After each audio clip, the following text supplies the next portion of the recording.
It's the home of Shakespeare, football, and mushy peas. It's a place of happy valleys and friends in the north. It's gritty, outlandish. It's a cracker. If it has a heartbeat, you'll find it here.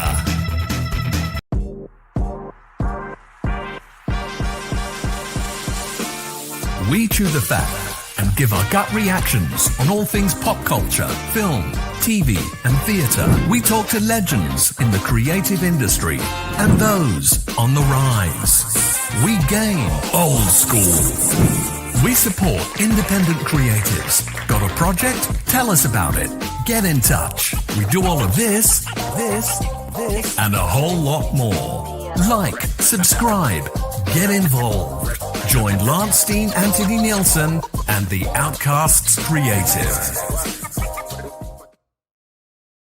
Hello. Welcome on this cold, wet Monday evening in London.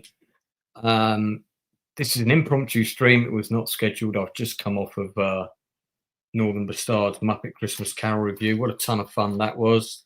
This is really a stream to say thank you to all the new subscribers I've got, and of course the ones who keep subscribing and keep supporting my channel. Really means a lot to me. The fact that I've just done a random stream and I've got 12 people watching last minute is lovely.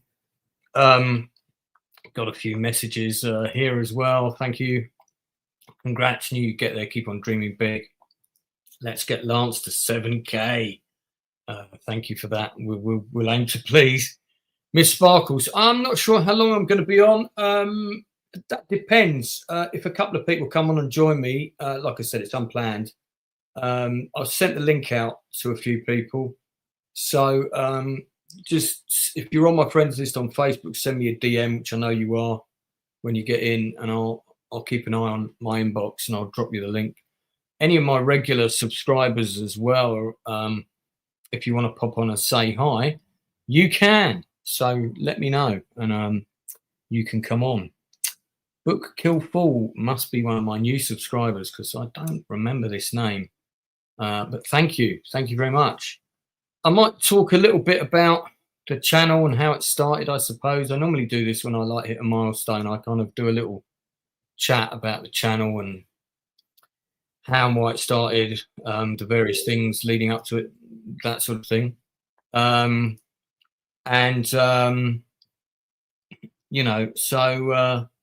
Yeah, maybe we'll do that, and we'll see who else. I might get a couple of my regular guests might join me. Normally when I hit a milestone, actor Jason Flemyng normally pops on for 10 minutes, but he's in Morocco right now, so I know that won't be possible today, so I'm not going to impose upon his holiday.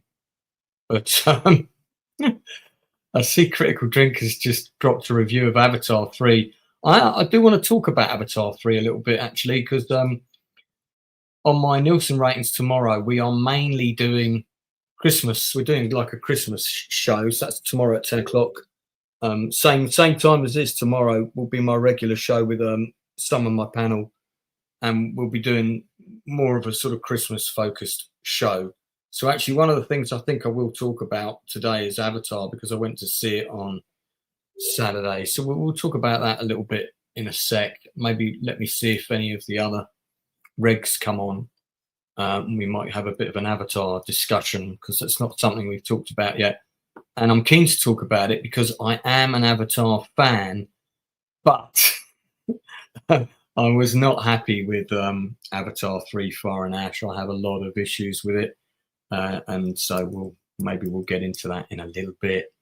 But yeah, why don't we talk about the channel a little bit first? So let me jump onto that. You got any questions for me? If there's any new people here, yes, local hero 1983 not only nudged me over 6K, but quite substantially over. The fact that I've got 17 people on here now is great. Thank you very much for tuning in. If you're new to the channel, please do put a comment on the chat, because I'm at that level at the minute where I try and read out as many of the comments as I can. And, you're not having to pay for super chats right now. And the people that are supporting me early on, I'd quite like to be able to do that for you. So if you've got any questions or stuff like that, I'll see if I can get to as many of those. Thank you very much, Kit. Really appreciate you.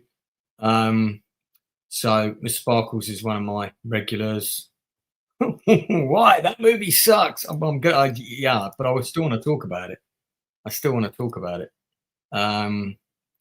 So a universal hello to everyone in the chat from Keith. Yeah, Procto, I have sent you the link, mate. I've sent it to you already. I sent it to you before I even went live. You should have it, so it'll be there somewhere for you.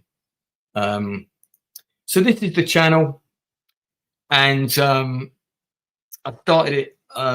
It kind of, I'd always had a YouTube channel. I never did anything with it, but in lockdown, we did these live streams of scripts that I had on my computer. I had a lot of actors who were kind of very, you know, they were kind of bored, and I had lots of scripts. I had lots of unproduced scripts on my computer, because you know, when you're trying to get stuff made, trust me, you spend more time in your life. As all my big guest directors have said, like Ron Underwood, who came on, who directed City Slickers and he directed Tremors. If you watch that interview with Ron Underwood, he'll tell you he has spent more time in his life trying to get projects made that didn't happen than actually directing films. So one of those, we were all in lockdown, and one of those scripts was a feature film, a big feature film called 13 Seconds in Kent State. And this is a live reading of that. And basically everybody kind of put on costumes, and, you know, you had matching backgrounds with the different actors, so that if they were doing a scene in the same room, they had the same backgrounds.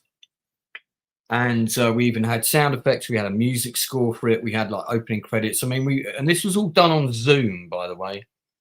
And I think we did about 6 of these. We did a couple of Shakespeare's, and we did a funny comedy called The Meetup or something like that, where it was a load of actors meeting to rehearse on Zoom, and it was all going wrong, which was based on our own rehearsals. But 13 Seconds in Kent State was the one I was really proud of. We really pushed the envelope in terms of like what was possible, you know. And so, like, you know, if these guys were doing this scene in this car park, we put the car park as the background. And all these guys were professional actors from all over the world who in lockdown were basically doing nothing. And some of these actors that I worked with, I still haven't actually met yet in person. And then in 2021, when the lockdown was over, we had a big meetup for my birthday. And that was the first time that a lot of us had actually met in person, in the flesh, which was quite, you know, when you think about that, that's kind of crazy, right?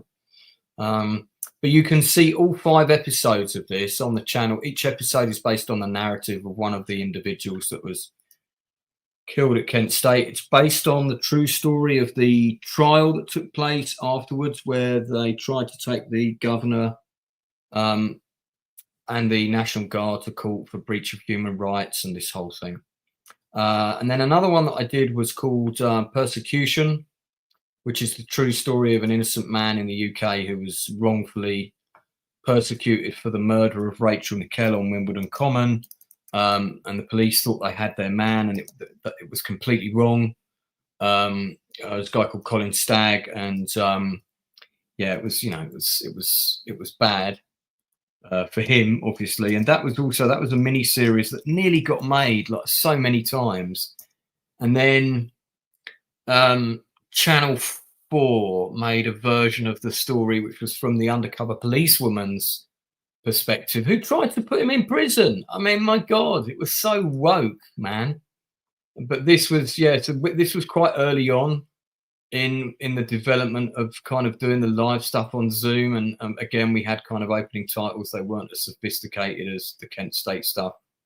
But we tried to do matching backgrounds for scenes again. And we had a fantastic cast in this as well. I mean, The guy playing D.I. Pedder, Gary Howes at the top, he's actually the head of the 501st Star Wars, the reenactment Star Wars, the 501st Legion. He's the head guy in the UK of that.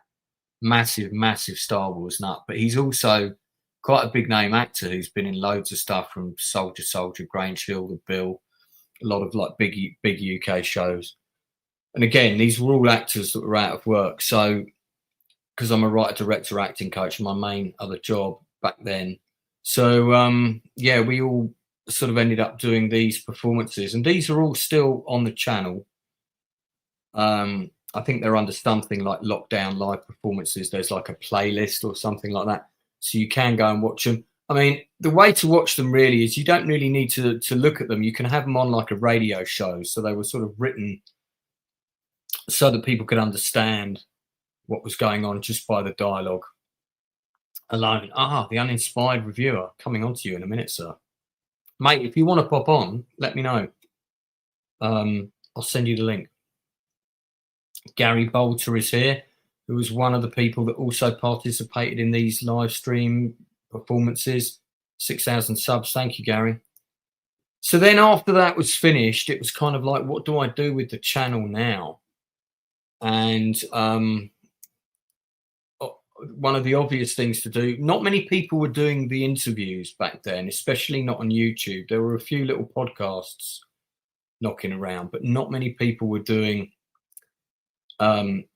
actual interviews. And I just thought, well, maybe I could. I knew a lot of people in the industry, having worked in it for so long. So I thought, well, let's do some industry interviews. And by then I had first contact with Critical Drinker. By then we were kind of in each other's orbit. So I asked him if he wanted to come on as a guest co-host, because I was already moderating for him at this point. And we did our first interview with, there's Jason on the bottom left.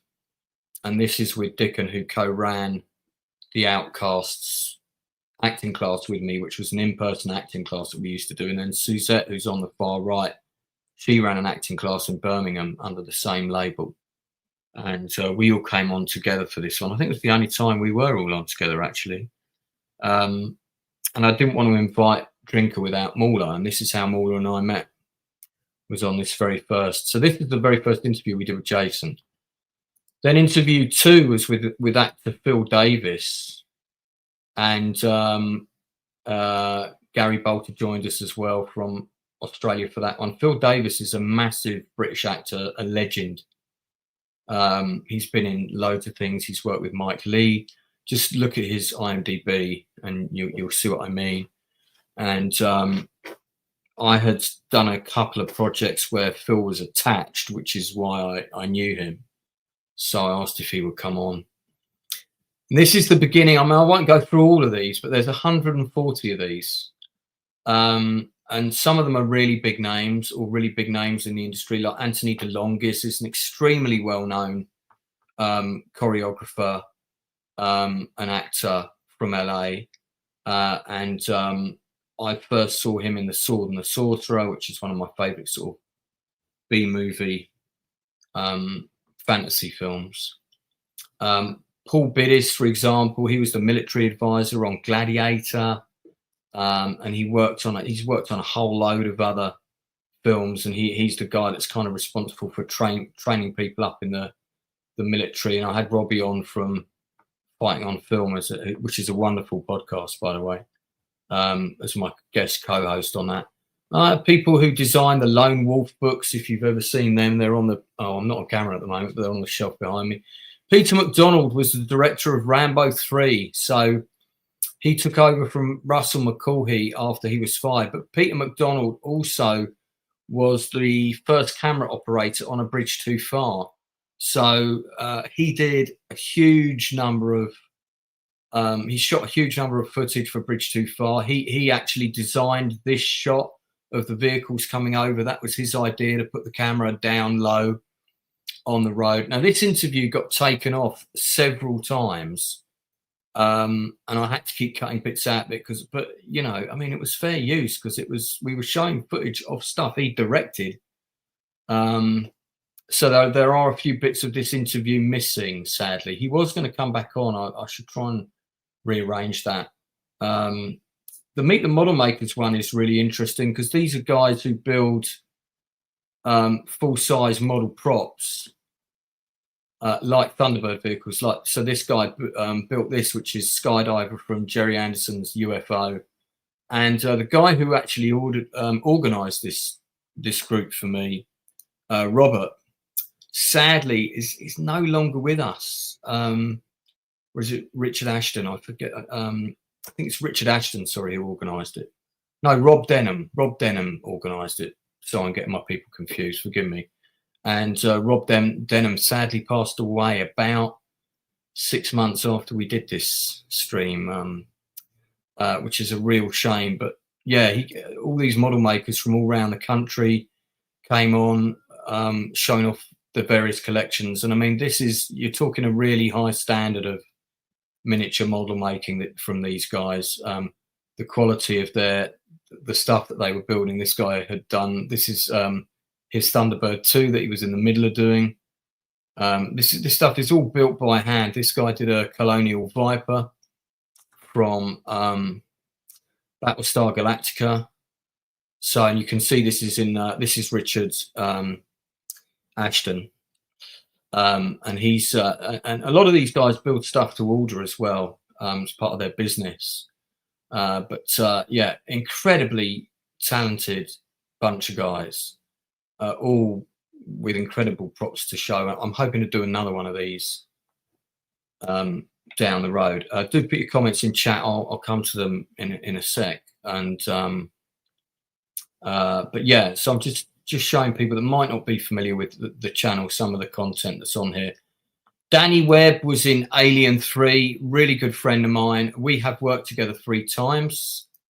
So there he is on the bottom left. He is the only convict in Alien 3 who survives. He's been in absolutely loads of other things. He was actually on location when we were filming, when we did this interview. So he kind of like had his dinner and was drinking wine, but it was the only time he was able to do the interview with us. And what a lovely guy. Irene Sue, those of you who are in your 50s like myself may well remember her. She was in Hello Hawaii, or the Elvis film that's set in Hawaii. She was his love interest. She was also in Paper Tiger with David Niven, which was one of my favorite films of all time, which was produced by Ewan Lloyd, who also produced The Wild Geese, which I showed in my intro. And Irene Sue just got a book that come out. I had a massive crush on her when I was younger. But she's a legend. She used to date Frank Sinatra. So these are all sort of icons. I don't know what's going on with my hair in that video. We'll forget about that. Then we had Alan Graff, who's a stuntman legend in Hollywood. I met with, and he's on with me and filmmaker Matthew Holmes from Australia. Really interesting stream, really interesting guy. This is the guy who choreographed all the football in things like Friday Night Lights. You know, he would choreograph all the American football scenes and sequences and stuff like that. And I've had about 4 or 5 stuntmen come on. Alan Tompkins, this was done at Pinewood Film Studios with my friend Tony Fadil, who's a film producer and actor. And this was the last interview that Alan Tompkins, art director, who worked on Empire Strikes Back, Band of Brothers, Bridge Too Far. I mean, the list is endless. It's the last interview he ever gave. And fortunately, I was lucky enough to record it. And it was all done as part of a crowdfunding thing for a project we were working on together. But it was a really good interview. Some of the camera work is a little bit shaky, and but you know, we've got and we're talking about him working on JFK and all kinds of stuff. So another really fantastic. And these are all people that are at the top of their game. I've also got loads of interviews with people lower down the ladder on here. But these are some of the top quality guests. Now, I have a man from France who's just arrived.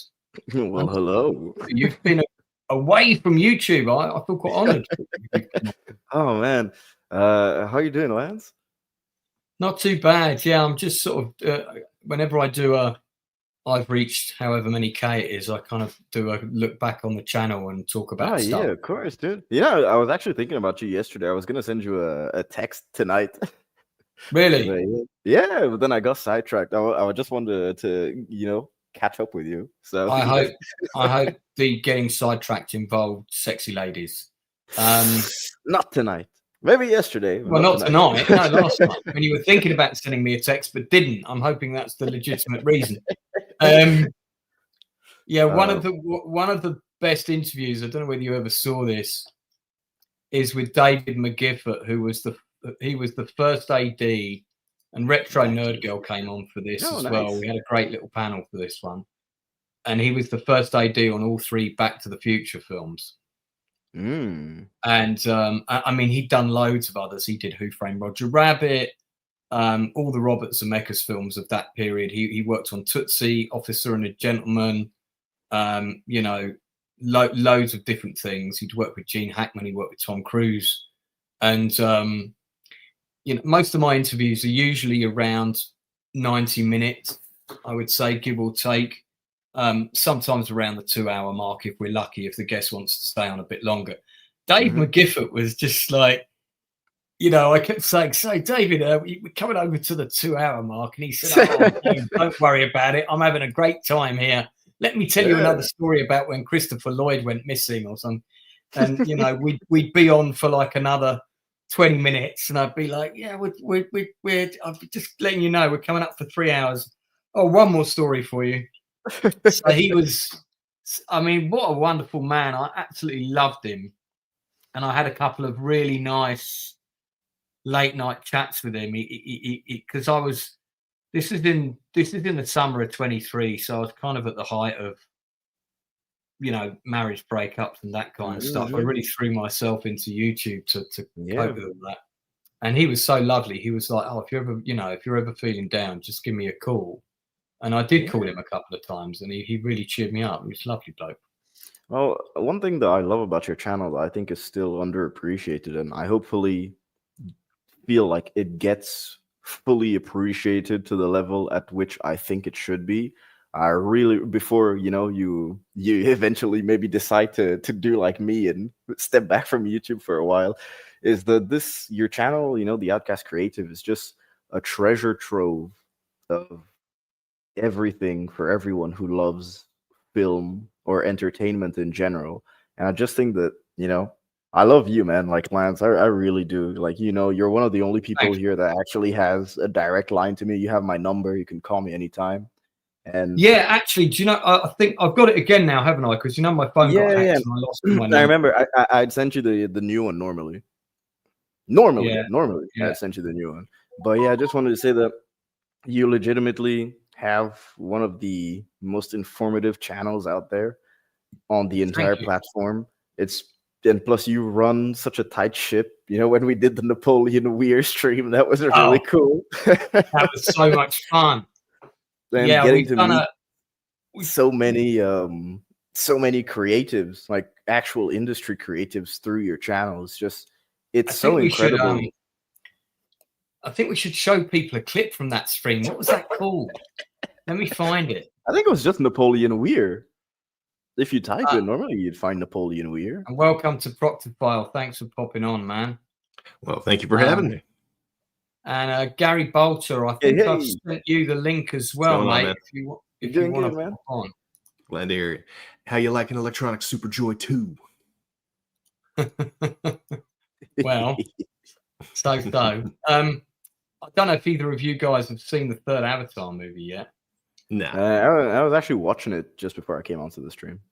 Oh, okay. So you've just stepped out of the cinema momentarily. Yeah, of course. Basically. I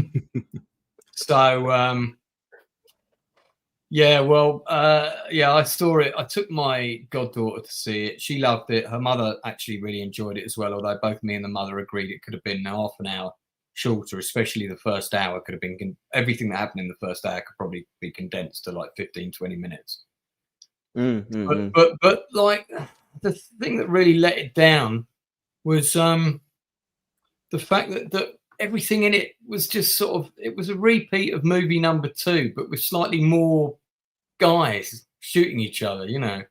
Well, that is the main critique that I've heard from everyone. That's kind of just a rehash, Yeah. and it doesn't justify the 3-hour, 15-minute runtime, which is insane. I mean, I'm quite happy to go back to that world whenever, but it's not like this is a film that got churned out for a small budget and didn't take too much time and was, but it just, I really felt like someone should have sat down with Cameron and said, look, man, you're pushing the technology. This is all great.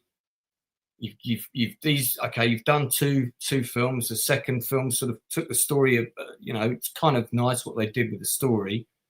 But now we need to build on that, and we need to, do this and maybe do this and this and this. And I think the problem was what happened with that film was he tried to have his cake and eat it. He tried to make a movie that, hey, if I don't make another one, this wraps it all up, which it doesn't. It doesn't. It leaves way too many things open. And then if I do another one, well, we can carry it on because you haven't seen what's happened to this, and this yet. So I'm like, yeah, but it just feels very kind of mediocre. 300 million, didn't it cost 300 million or something? Well, it costs a lot of money. Yeah, it costs a lot. The new one, I think that costs like 400 million. 400 million. It's just insane. Yeah. Let me. It was the Napoleon with Martin Wheel, wasn't it? Yep, exactly. Yeah. Here we go. So, yeah. Played straight. This stream has only got 446 views. So need to find the bit where you're talking about the war elephant. So basically, in the film Get Shorty, there is the backstory to that is that Martin Weir's character is he's just done a film called Napoleon that he's been nominated for an Oscar for and all this kind of thing. And then we thought, wouldn't it be fun to do a review of that film like it was a real movie? Played straight. So me and Uninspired contacted 2 of my actors and said, do you want to play a multitude of characters who are involved in this fictional film? And then what we're going to do for fun is we're going to do a review of that fictional movie, and we're going to just like make it all up. And they were completely up for it. It was show you. We were interviewing him. Oh my god. Yeah, hang on. I'm gonna play a clip from it. So we'll be quiet for a second and we'll just listen to our own voices here for a minute. So I have to say it's generally not something I'm a fan of doing.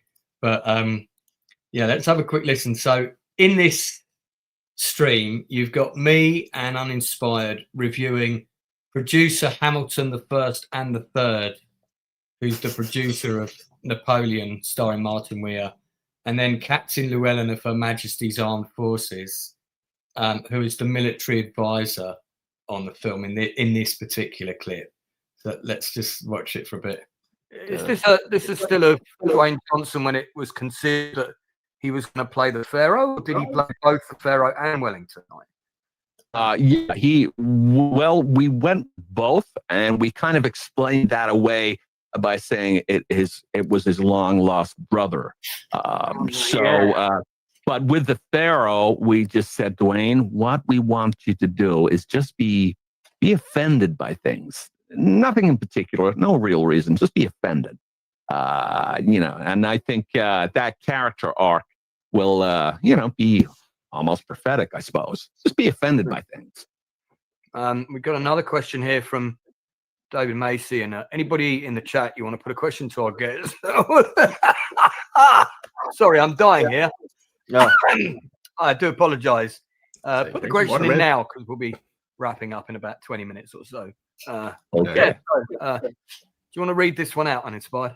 Yeah, so David Macy, question. In the after credits sequence, was the French and Saunders sketch to ensure people left the theaters quickly?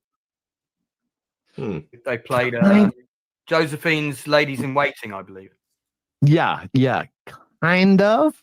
But firstly, I love those girls. I kind of said to them, I want you to come up with a sketch because we're going to put it at the end, kind of like what Marvel do. You know, this is going to hint at a sequel.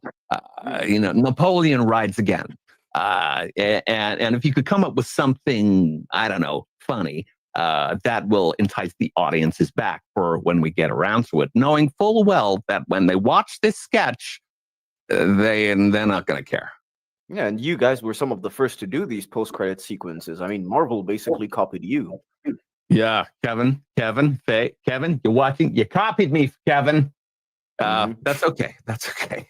A lot of people take what I have, my ideas, and run with it. That's the shot with the Mr. Snuffleupagus as the Napoleonic war elephant in the in the movie. It was just bad AI or something. The actor that you had to play the producer was incredible. Yeah, Michael, you're right. The running time for Avatar 3 is definitely not justified. We did. We had a lot of fun with that. Oh yeah, I guarantee people will have more fun watching that video than watching Avatar 3.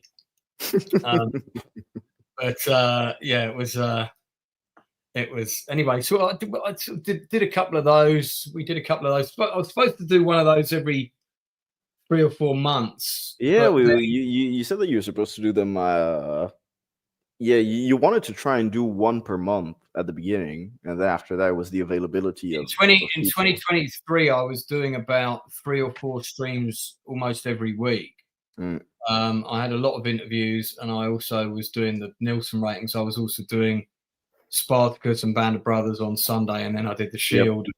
So I was doing a minimum of three streams a week. But as I got towards the end of 2023, I was working on my my new books that started, the Silver Screen Journeys book, and then also there were just other things in life that kind of took over, and so YouTube I had to scale down the amount of time I was committing to YouTube. But which I got actually. I have your Silver Screen Journeys book.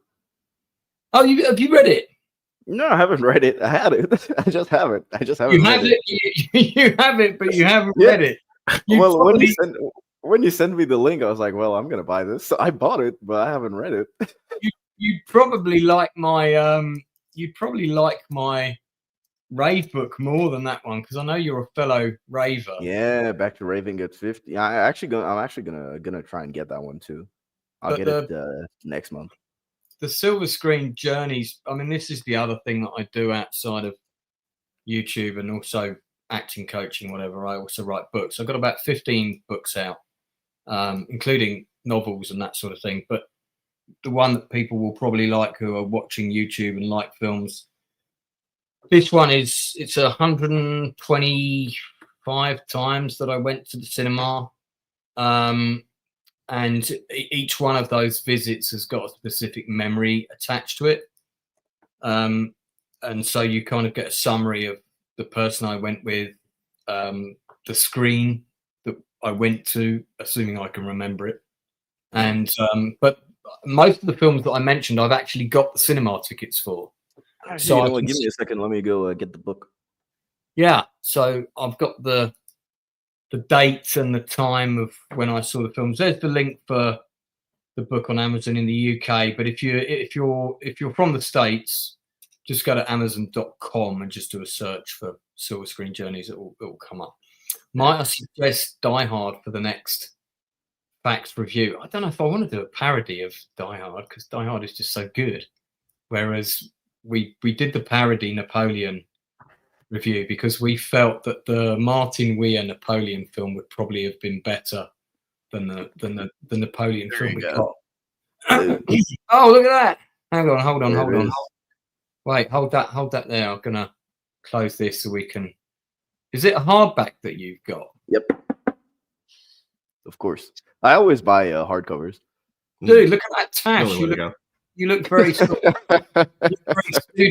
pseudo sort of military / potential terrorist, but I can't decide which. Actually, yeah, especially when I get up and like you actually see what I look like because I'm semi-jacked, so you look like I'm at the farm in the army. Yes, thanks for that. It's nice you got the hardback as well. You don't normally come on camera, so I appreciate that. Yeah, I very rarely come on camera, but like for you, I don't mind. Well, I always get hardbacks whenever possible because I just think the longevity of the book lasts with the hardback. 100%. Yeah.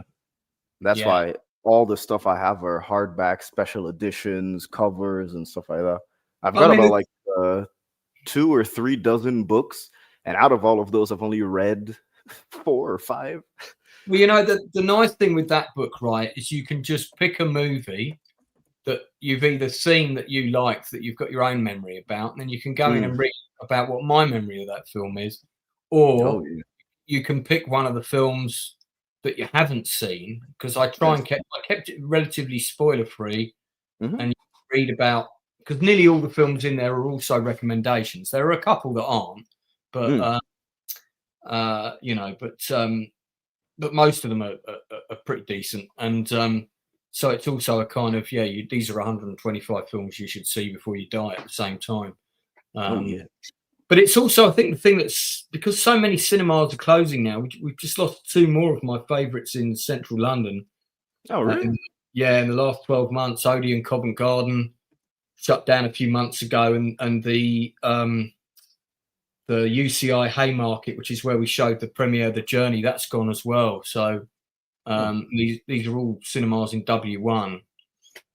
There's a few of the big ones left, but most of the small ones have gone now. It's a shame. Unfortunately, it's the way it's going, and I think there'll be more to follow. So yeah, I think so too. I'm very happy that the because I only have 3 cinemas in my town, so 2 of them are big names. So there's CGR, which is a big like franchise cinema. Then there's the Kinopolis, which is also a huge franchise cinema. But then the other one is a really small like art house cinema, which I really do appreciate. But they don't have a lot of people. Like it's always kind of empty when I go there. But they're always showing some of the best movies. The last time I went there, I watched House, the 1977 Japanese movie. It's like the first time I watched that movie was at the cinema, so that was pretty cool. And then just before that was The Good, the Bad, and the Ugly. I managed to catch it at the cinema too.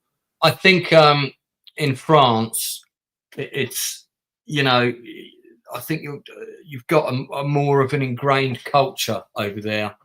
I would hope anyway, and hopefully it's less likely that you're going to see screen closures, but who knows? We'll see, won't we?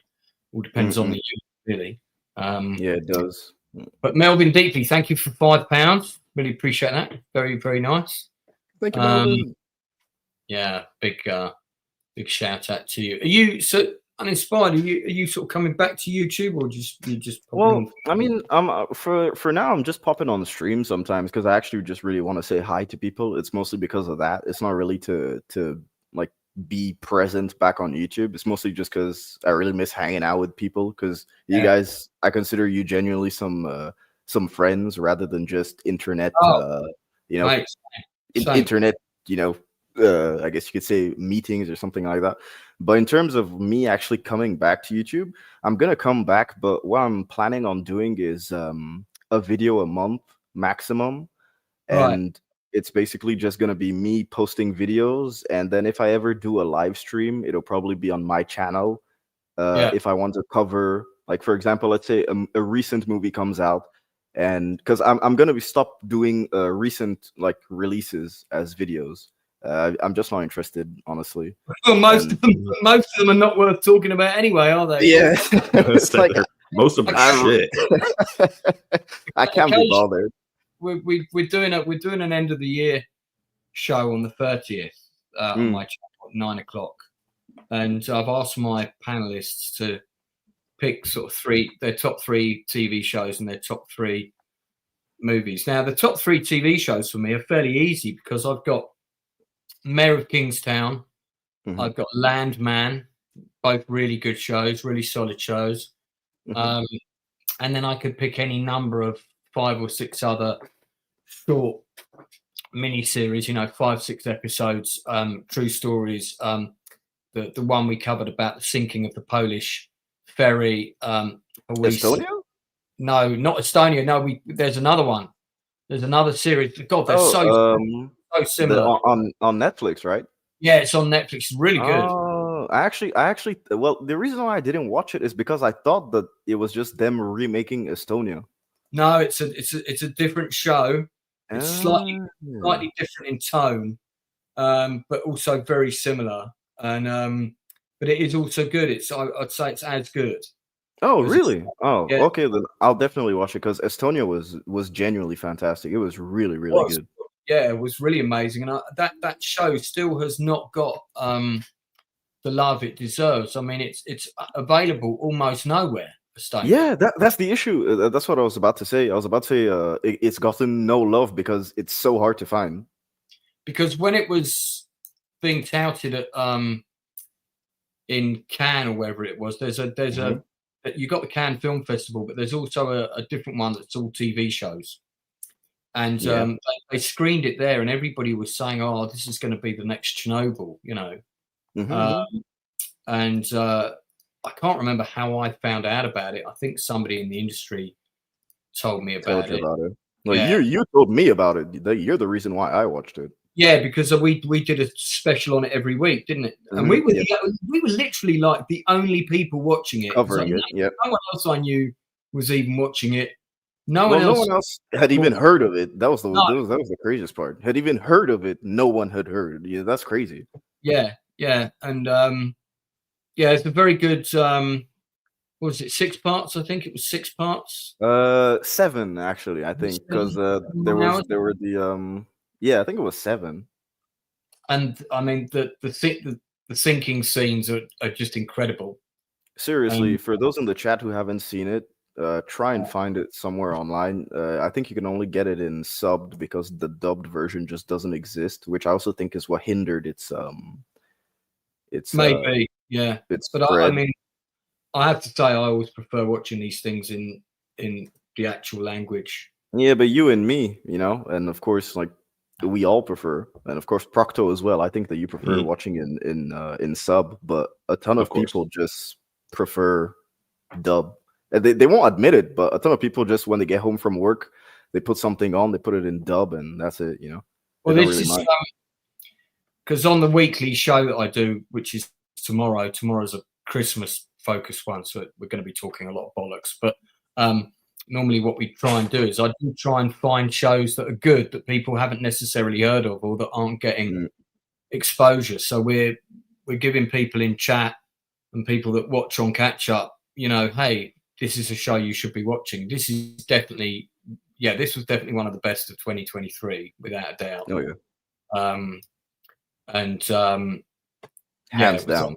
It was so not only like very heavy in terms of the thematics, but when you actually superpose the fact that it's a true story, this actually happened.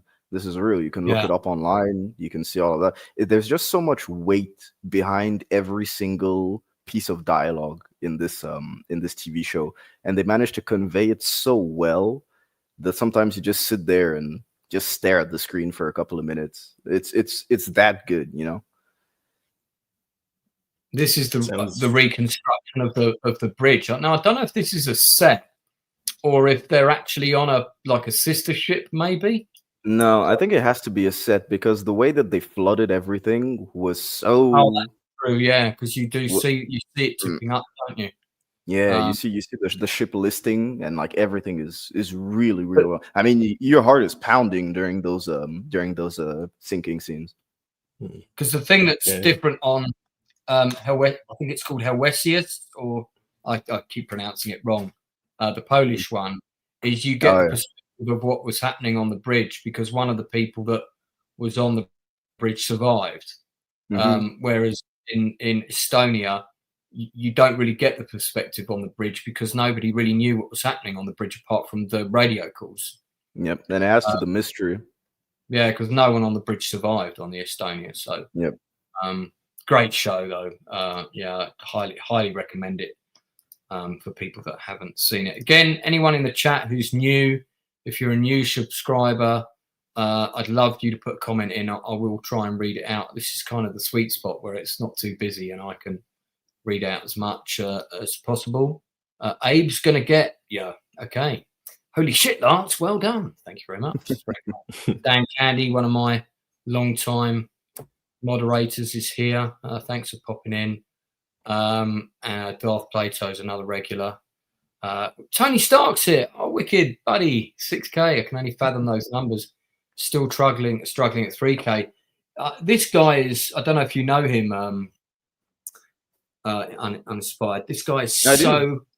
I've never. I don't think I've ever streamed or.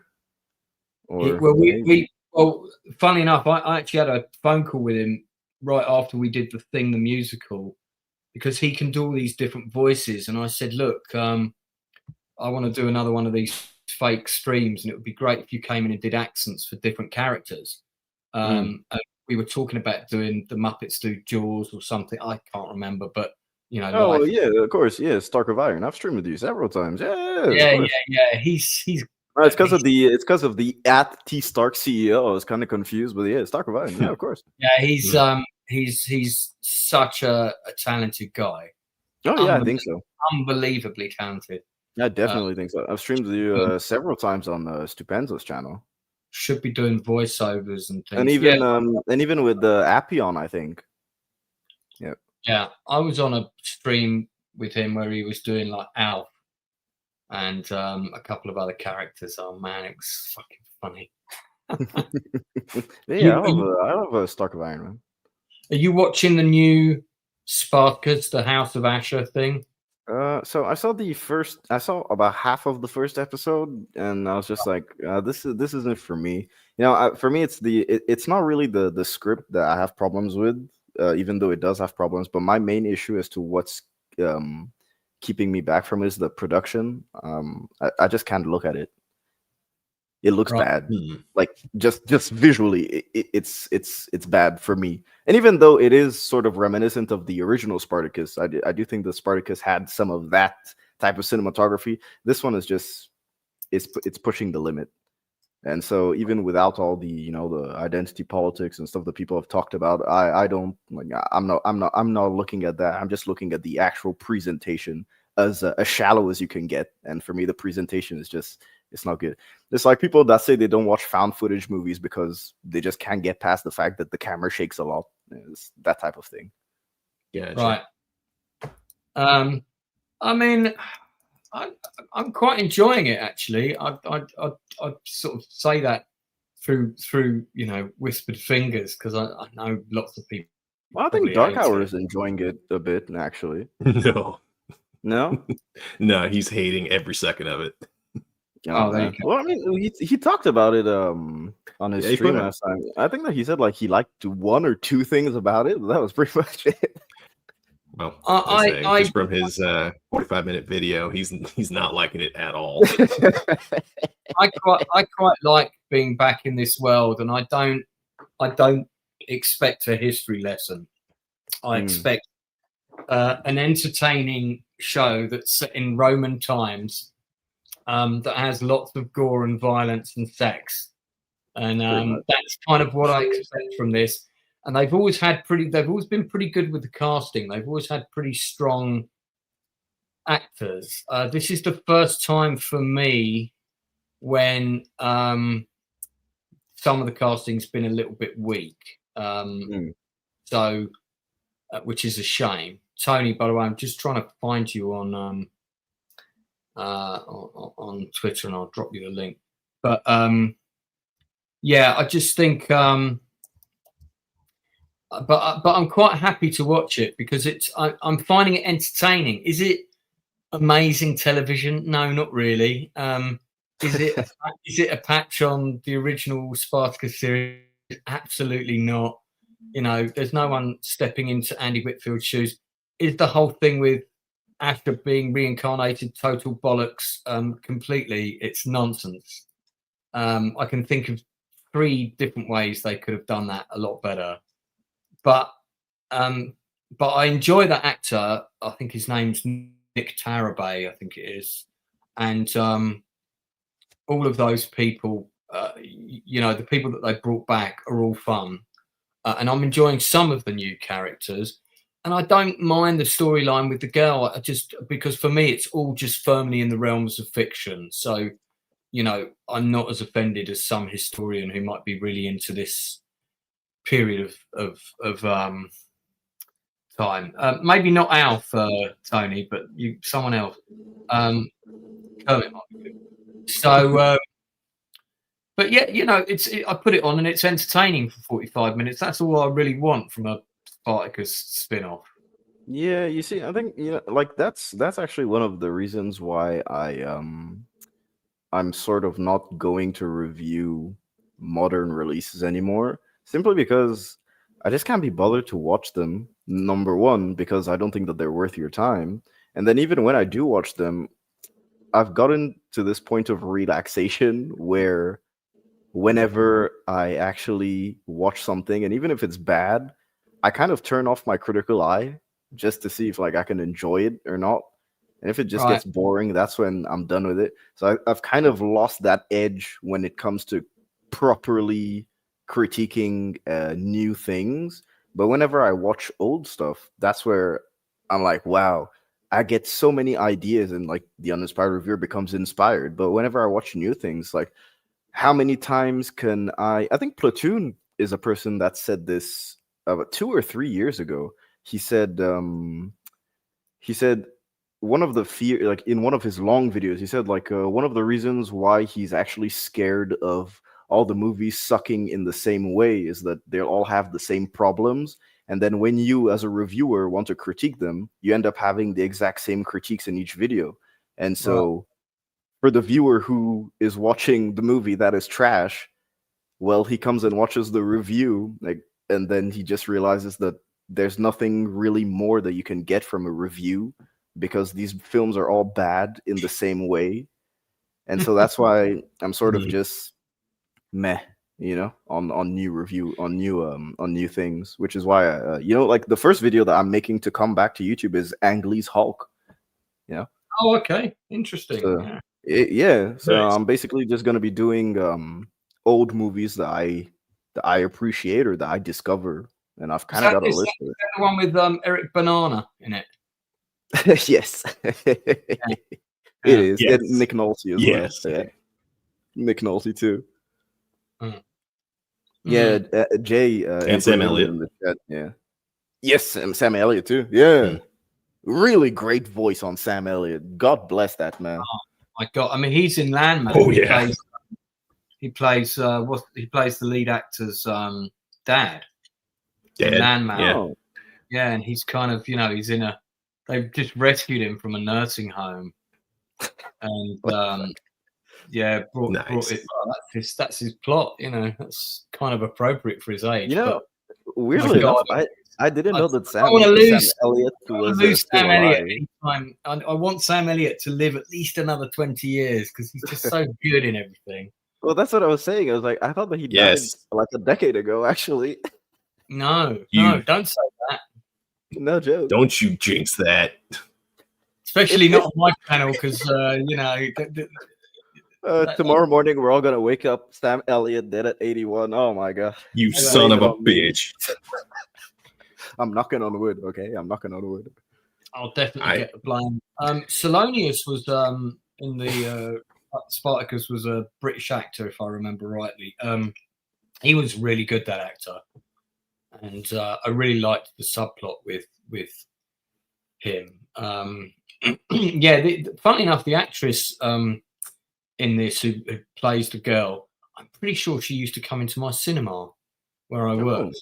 She grew up not far from where I lived for part of her life anyway, before she moved around a bit. So I thought when I saw her in the show, I'll come on camera. Hello. Yeah. When people don't need to see my current state, my haircut. I'm not really sure what's going on with it at the moment. At least I still have one. I got the same. You know, I don't know. This is, you see, this is too much hair for me. I remember. Just hold on to that shit as long as you can, man. I remember you with your massive dreads, man. So yeah, well, Procto, I used to have dreads that used to come up all the way to like here, dude. Nice. So yeah, I can grow them back anytime. For now. You lucky son of a bitch. Uninspired. There's my raving book, and that's me on the front. Ooh, and yeah. The lady that's on the front with me, she used to go to my school. And we hadn't seen each other for like 30 years. And she's one of 6 people that I've been reunited with from that kind of timeline. Oh, wow. The best one was this girl called Nicola Jane, who my nickname for her when I knew her back in the day was Fizzgig, after the dog thing from Dark Crystal. You know, it had like this massive frizzy hairdo, and she had this like really big 80s perm. And I used to say to her, "You remind me of Fizzgig," and she'd be like, "Who's Fizzgig?" And I was like, "Never mind." But she was really lovely. She used to hold my spot on the stage where I used to dance on the stage, and you know, fetch each other water and that kind of thing. And I was one of the few people that used to go raving sober. Like, never touched anything. Didn't even drink any alcohol. Yeah, didn't drink any alcohol. None of that. And then, so I was at this event called Labyrinth, and there's this blonde woman sitting at a table, staring at me across the courtyard, and I'm looking at her and I'm going, I know her from somewhere. And she's like looking at me like she knows me, and I come across the courtyard. I went, we know each other, don't we? That's a great pickup line, Lance. No. I just said we know each other. We've met before, haven't we? And but I can't think where. And she said to me, "Didn't you used to have really long hair?" And I was like, "Yeah." And then I went, "Oh my God, it's you from Bagley's, you know, who used to." And I took a photograph of that moment. I said, "Oh my God, we've got to capture this moment on camera, because we literally hadn't seen each other for 30 years." And I took a photo of that, and that photograph's in the book of me and that girl, literally seconds after we were reunited. Now we have Vox, who's arrived. Here we go. Stark of Iron. How are Please wait. We are initiating your Vox Tech device. Oh, fantastic. I can't wait to see what my Vox Tech device can do. We're buffering. Give us a moment. Your Wi-Fi signal could use some work. Yes, indeed. This is the new AI that I've just had installed on my computer. What's going on? How's everybody doing today? In 3D vision. My God. This is fantastic. This is incredible. Why, thanks. Holy shit. So, is it like a $5.99 subscription a month for the Vox Intelligence? We're nowhere near that cheap. You kidding? Though our product might be.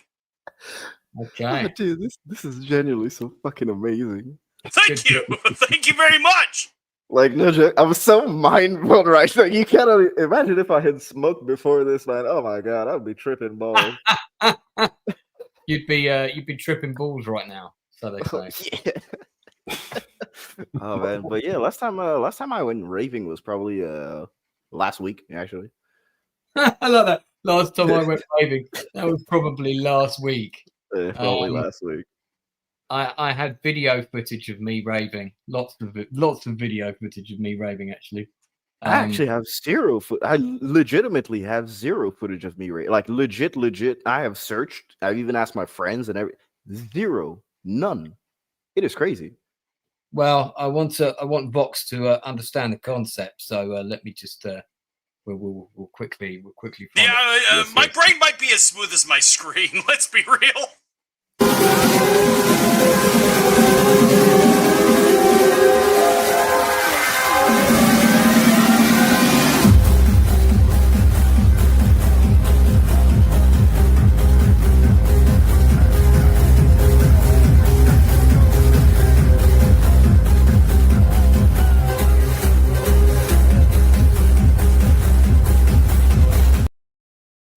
was amazing. Yeah.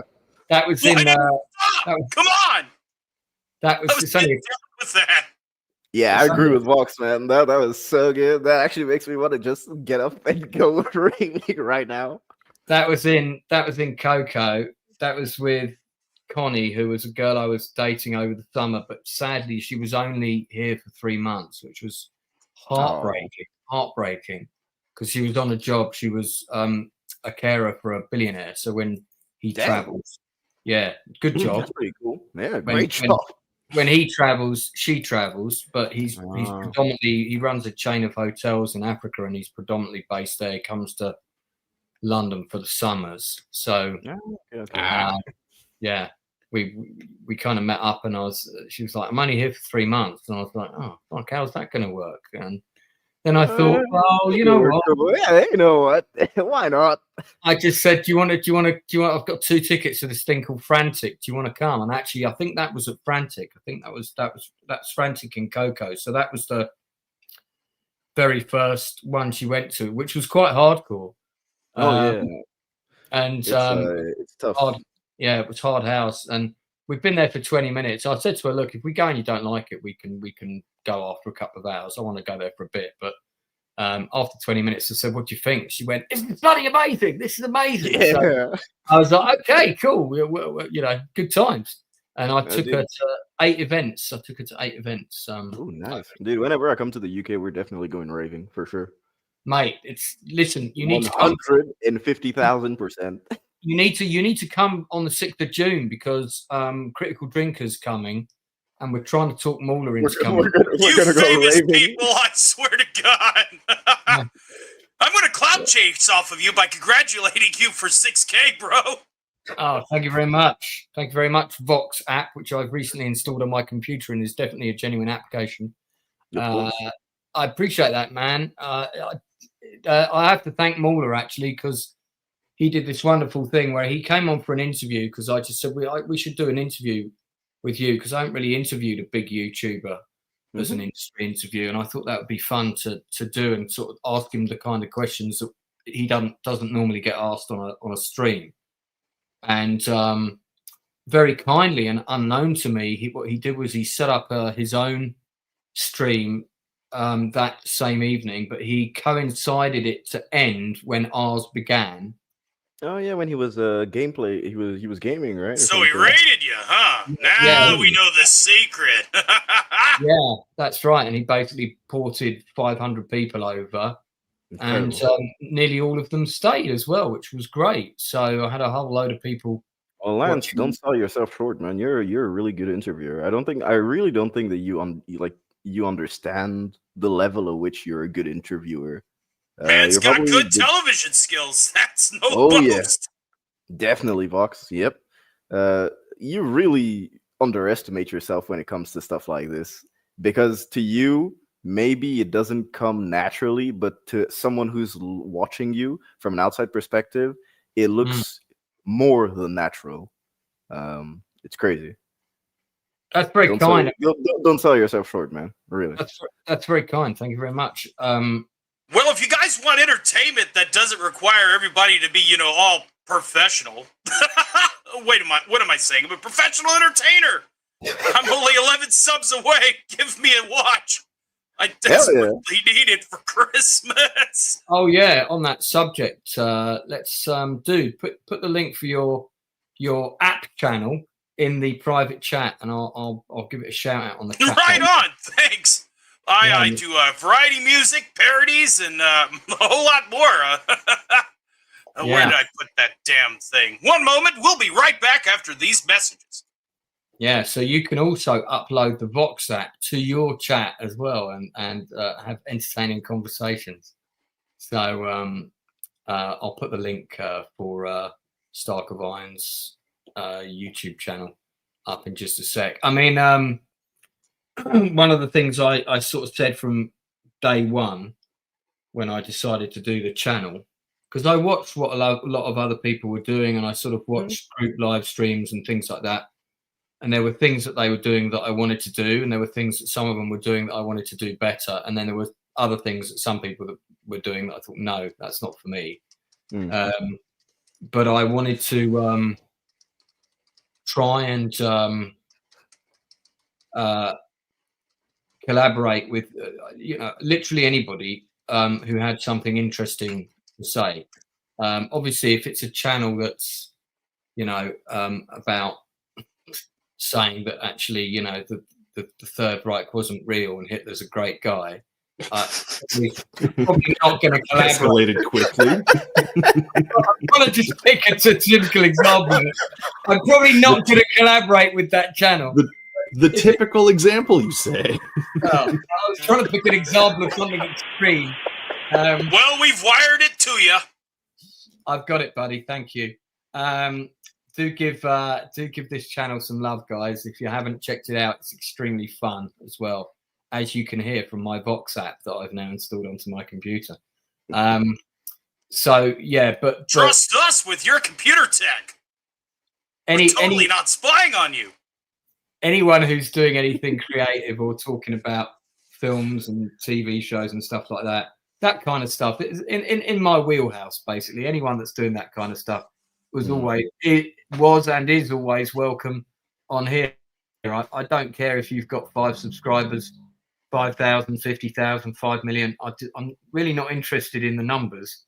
It's all just about collaborating with people who've got something interesting to say. I'm also not interested in creating echo chambers either. I mean, when we do the Nielsen ratings and different people recommend different shows, we don't always agree. Like, I'll pick a show for people to watch sometimes that I've heard is going to be good. Everybody watches it the following week. Okay, so what did people think? And some people will hate it and they'll be like, oh my God, Lance, why did you get us to watch that shit? Sometimes I'll just do that for fun, to torture them. But mostly it's just more interesting to hear differences of opinion rather than everybody going, well, that was shit or that was good. However, I have a feeling that there's going to be a fairly unified opinion on Avatar 3. Yeah, no kidding. How many fires do we need to make to burn all the records? Oh my God. Fox, have you seen it? Did you see it on the big screen? No, I got better things to do with my time. Yeah, that's paying for that. That's a good answer, man. That's a good answer. You need to watch a 45-minute edit of it or something. Are you only 11? Are you 11 subs away from 3K? Yeah. He is. We should 2.9. I saw. Yeah, let's see. We have Skeletor shorts. We have Alistor dad jokes. We have variety shows starring a motley assembly of 93 different character impersonations. We play a little piano. We do karaoke on Rumble. We do a little bit of everything. And since, this is more of a discussion channel here, we also cater to that audience with the Starkcast, your pop culture and gaming news and review with our own motley assembly of wacky pundits who have things to say. And P.S. It's not an echo chamber. What date and time do you normally do that? I think it's too late for me. Saturday, 7 p.m. Eastern Standard. Yeah, so that's that's midnight your time. That's midnight on Saturday night. Yeah, normally. Oh, you know what? Sometimes when I've come in from a day rave for no reason whatsoever, I might not still be able to sleep at that time, and I might be up. So sometimes we'd love to have you as a special guest. We'll schedule you in. We'd love to have you. Yeah, let's do that. Let's do that for January, because January I'm not going raving too much anyway, so I can definitely do a Saturday. Get with me. We'll pick a date. Yeah, all right. No, we'll do that for sure, man. I'll come on, and is it sort of an open topic forum? No, we actually have a scheduled series of topics. You'll get the schedule of what we're discussing a day early, so you can vet your answers. Keep the flow of the conversation nice and neat and tight and professional. We run a professional ship on that show. Okay, mate, fantastic. Bit like the ship here, although it's got a couple of holes in it. Dave's going to get you. Lance, have you been to many forest raves? Most of the ones I've been to were like that. Well, that one was in a club. Rave in a cornfield. You'll never go back. Yeah, I mean, okay, let me put it like this, right? Certain activities at a rave will cause time to poo contact is going to be about 20 to 25 minutes, right?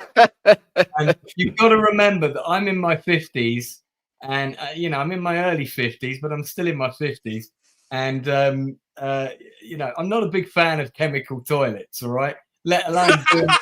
So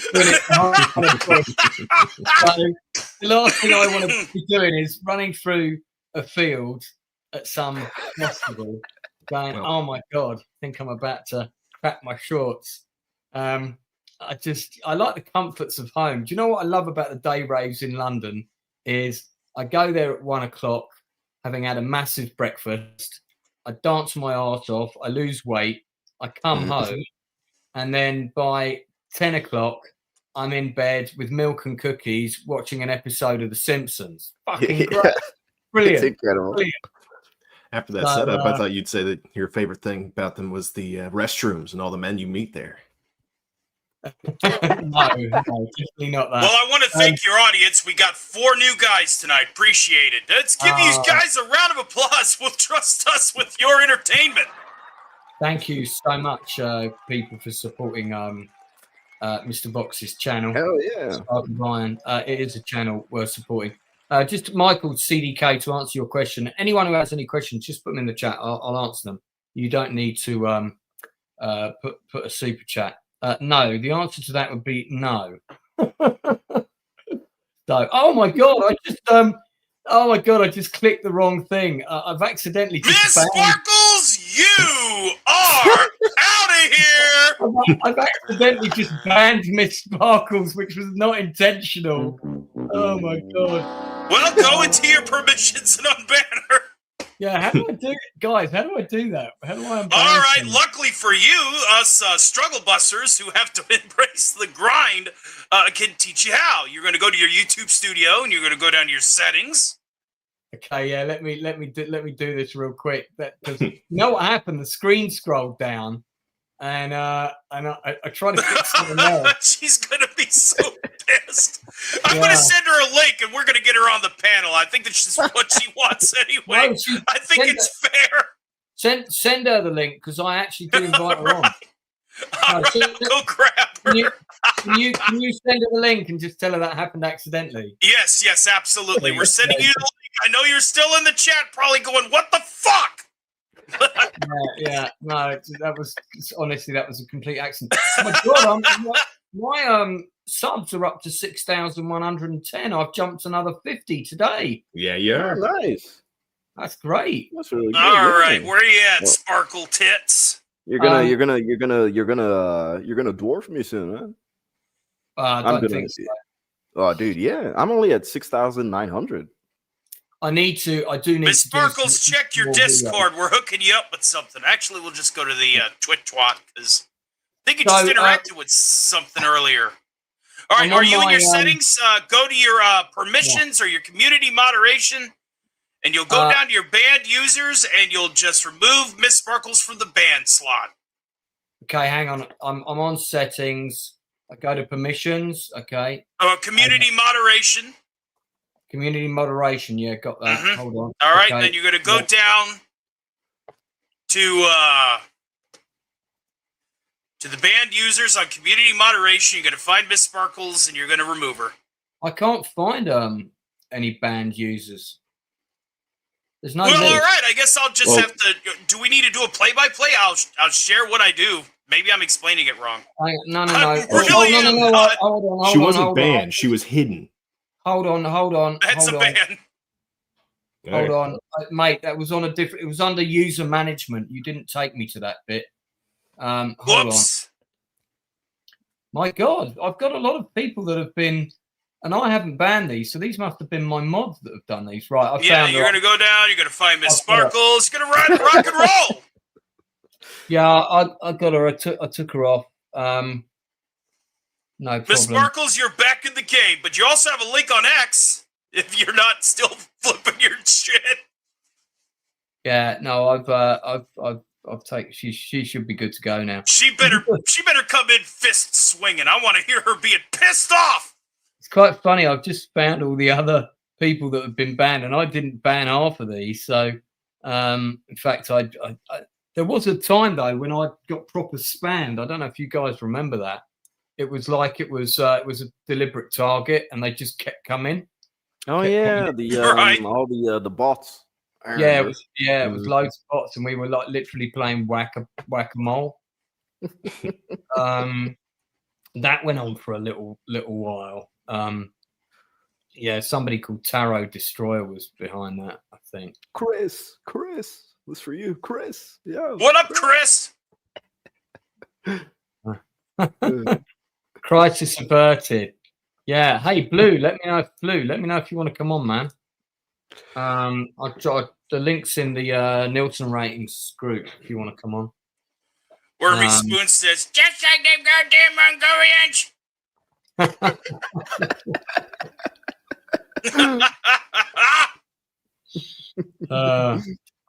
Funny.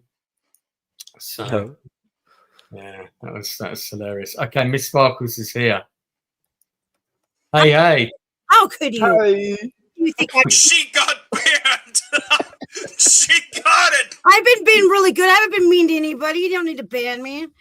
No, You're it actually was an accident. The chat scrolled up, and I went to click on something else, and it suddenly went Miss Sparkle's banned, and I was like, "Oh shit, what happened there?" Not very nice.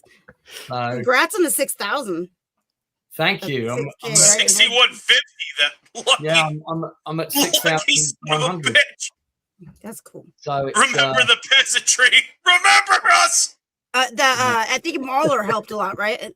It's like because that was Yeah, that was a fun interview. Yeah. Mauler took me over the line. I mean, I was also on Open Bar a couple of weeks ago, Oh, cool. and because Will wanted to talk about the current state of the film industry a little bit, and These people don't even know my name. Probably never will. that's not true. Nah, I mean, you know, it's weird because think about me, Vox. Vox, I was someone who religiously watched Drinker and EFAP, and like it's those two channels, especially EFAP, that were the reason why I started my channel.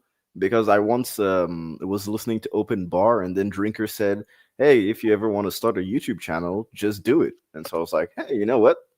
Let me just do it. I don't have any prior experience doing anything. Let me just do it, and I'll do it for fun." And less than a year later, I met up with Lance. I blew up.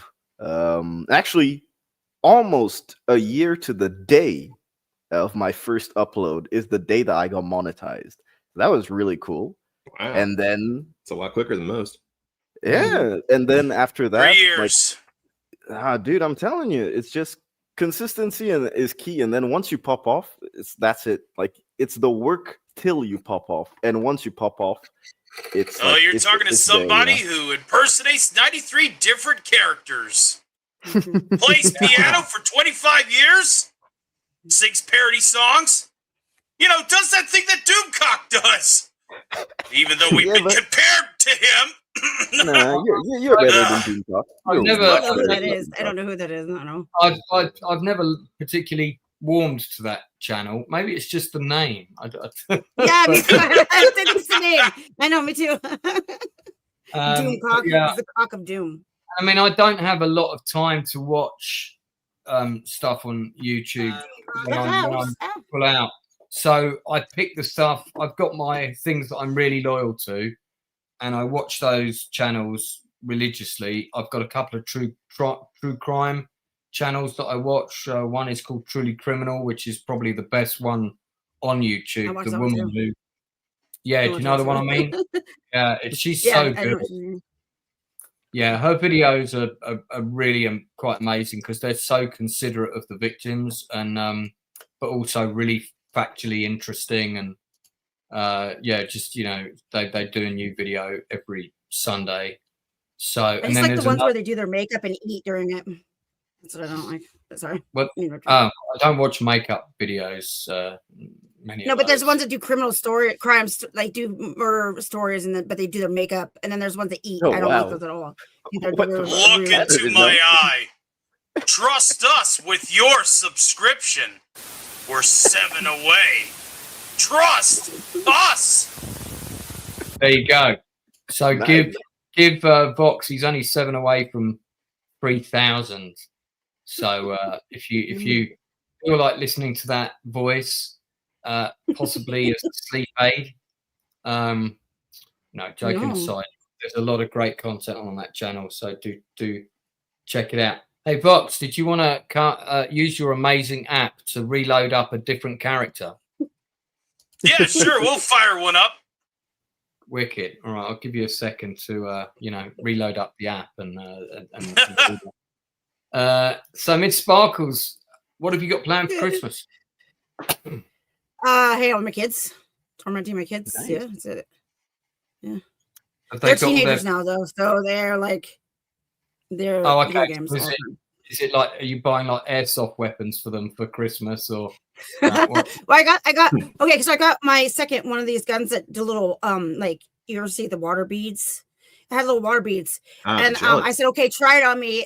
Try it on me. She shot me with it. All those things hurt. So no. Yeah, they do. I'm more. Yeah, I can't believe how bad it hurt. But yeah, no, they already got it. I already got him last year. Him. That's my second likes guns. Yeah. So. Okay, I was kind of joking there, but that's all good. It is America, so we've got to expect these things. Pretty cool. Over Like my here, you shirt? can buy a Santa. flamethrower and they don't even It's do like, a Santa. background check. Look how cute he is. Yeah. That's Santa. Okay, Mhm. it's like a 3D Santa. Yeah, it is. It comes out puffy. Yeah, it pops up. Okay, very good. There's the link again for Mr. Starkey. So you got your kids. You got the kids for Christmas. I'm a mom. Yeah. And your mum. Okay, that'd be nice. What about Yeah. Uninspired? What are you doing? I'm actually gonna have my sister and her husband, and of course, I am an uncle now as of a month and a half ago. So my little nephew. So Nice. that'd be cool. Yeah, inviting them on for dinner. Uncle Uninspired. I am officially an uncle. Box is going through a He is. transformation. I know. Okay, it's my new least favorite character now. So. Procto, what about you? What are you doing for Christmas? This will actually be the first Christmas I get to go actually spend with my family in a few years, so that'll be nice. Oh, good. Okay. Yeah. Nice. Why is that because you're normally working or? It's all personal stuff. Okay, fair enough. Oh, yeah, of course, man. We don't need to go any further. No worries. New Year's is going to be a good one for me because I'm at a day rave on New Year's Eve from 1 until Yeah, 9. that's what I was about to say, dude. New Year's is when you gotta go, raving and clubbing. Yeah, and then I'm back home before midnight, but that's because I'm going to another day rave on New Year's Day. So I've got 2 in a row. So so I'm gonna go. I'm dancing on stage at the first one. Oh, nice. And I danced on stage at their event last year. That's cool. It's a really wonderful couple called Jez and Serena Martin who run these events called My House. And that's a picture of me on stage at My House last year. Yeah. I like your little light things that you dance with. Yeah, the light with. Yeah. Kind of like my safety blanket. Okay, my God, what's going on with this character now? Good evening, ladies and gentlemen. It's I, Alistair, the Radio Demon, proviso. Where are you from again? I've been long since dead since the year of our Lord 1933, my good man. Oh gosh, she's loud. Yeah, maybe moderate the volume a tiny bit. My old meals, we shall. I love this comment from Blue Collar Loser. Tony, that is, aka Vox, scares me in ways prison showers never could. Fantastic stuff. Mic check, 1, 2. Is that better? Yeah, Still pretty loud. It's so well, it's loud. still pretty loud. Yeah. What about now? Still pretty loud. That's exactly You're what I'm saying. kidding me. You're kidding me? Mic check, 1, 2. That's a little bit lower. That's Still like the same. 5% lower, maybe. Dear heavens. Everybody stop their cans here. Oh my god. That's gracious. Okay. Try and keep the radio static to a minimum if possible. We shall do our best, but we do have to swap between tower to tower every now and then. Yeah, indeed. What's everybody else doing for New Year's Eve? I have surgery. Oh, sorry to hear that. Surgery on New Year's Eve? Is that For my because you hand. know you're going to get drunk and you're going to fall over? Oh, right, you've already done that. Okay. My hand. It's for my hand. Yeah. Yeah. I know it sucks. They originally wanted it on Halloween. Yeah. Oh, So wow. who's more pissed at this situation, you or the doctors? The doctor chose it, so it's not me. He messed up on my hand, so he was like, "I have to." He said the doctor messed up. I looked it up at my records, and it was actually him. He messed up on my hand, so my hand doesn't move. Wow. So he's like, "We have to fix it as soon as possible." Well, yeah. Yeah, and that's why I picked that day. Yeah. So. All right, Man. so sorry to be boring, but I'm gonna continue talking about my channel for a little bit. Of course. That's not boring. No, not particularly, but just because I probably should, because it's the 6K celebration stream. So we were saying earlier, this was one of our fake film review streams where we reviewed. I'm gracious. We reviewed Napoleon, Martin Weir's Napoleon, Yes. and I think Enzo, who Enzo, he made like 100, even more. He probably made 100 or 200 different. he did all these generated stills. Look at Snuffleupagus. Yeah, Mr. It's not a well-known fact that Mr. Snuffleupagus appears in the Martin Weir version of Napoleon, but he does as the Napoleonic war elephant. That was, and then there's all these various kind of AI characters. And then we had like towards the end of it, was like a spaceship that arrived over the palace, and we just thought, let's see how far we can push this, because people that were watching, there was no announcement that this was a fake review. It just said we are reviewing Martin Weir's Napoleon as seen in Get Shorty, starring Martin Weir, two-time Academy. And so there's lots of pictures of Danny DeVito as Napoleon. The ideal role. That looks amazing. Yeah, it was a lot of fun doing this. There he is again. I mean, if DeVito saw this, he'd either find it really funny, or we'd probably have a call from his agent. I don't know. I'm sure he'd love it. There's one line of this film that I loved in particular, and that was, So anyway, I started conquering. Yeah, that was good. That was good. Can you remember any of the other lines from the film? Of course. How many times have I told you I'm going to the loo, not the Waterloo?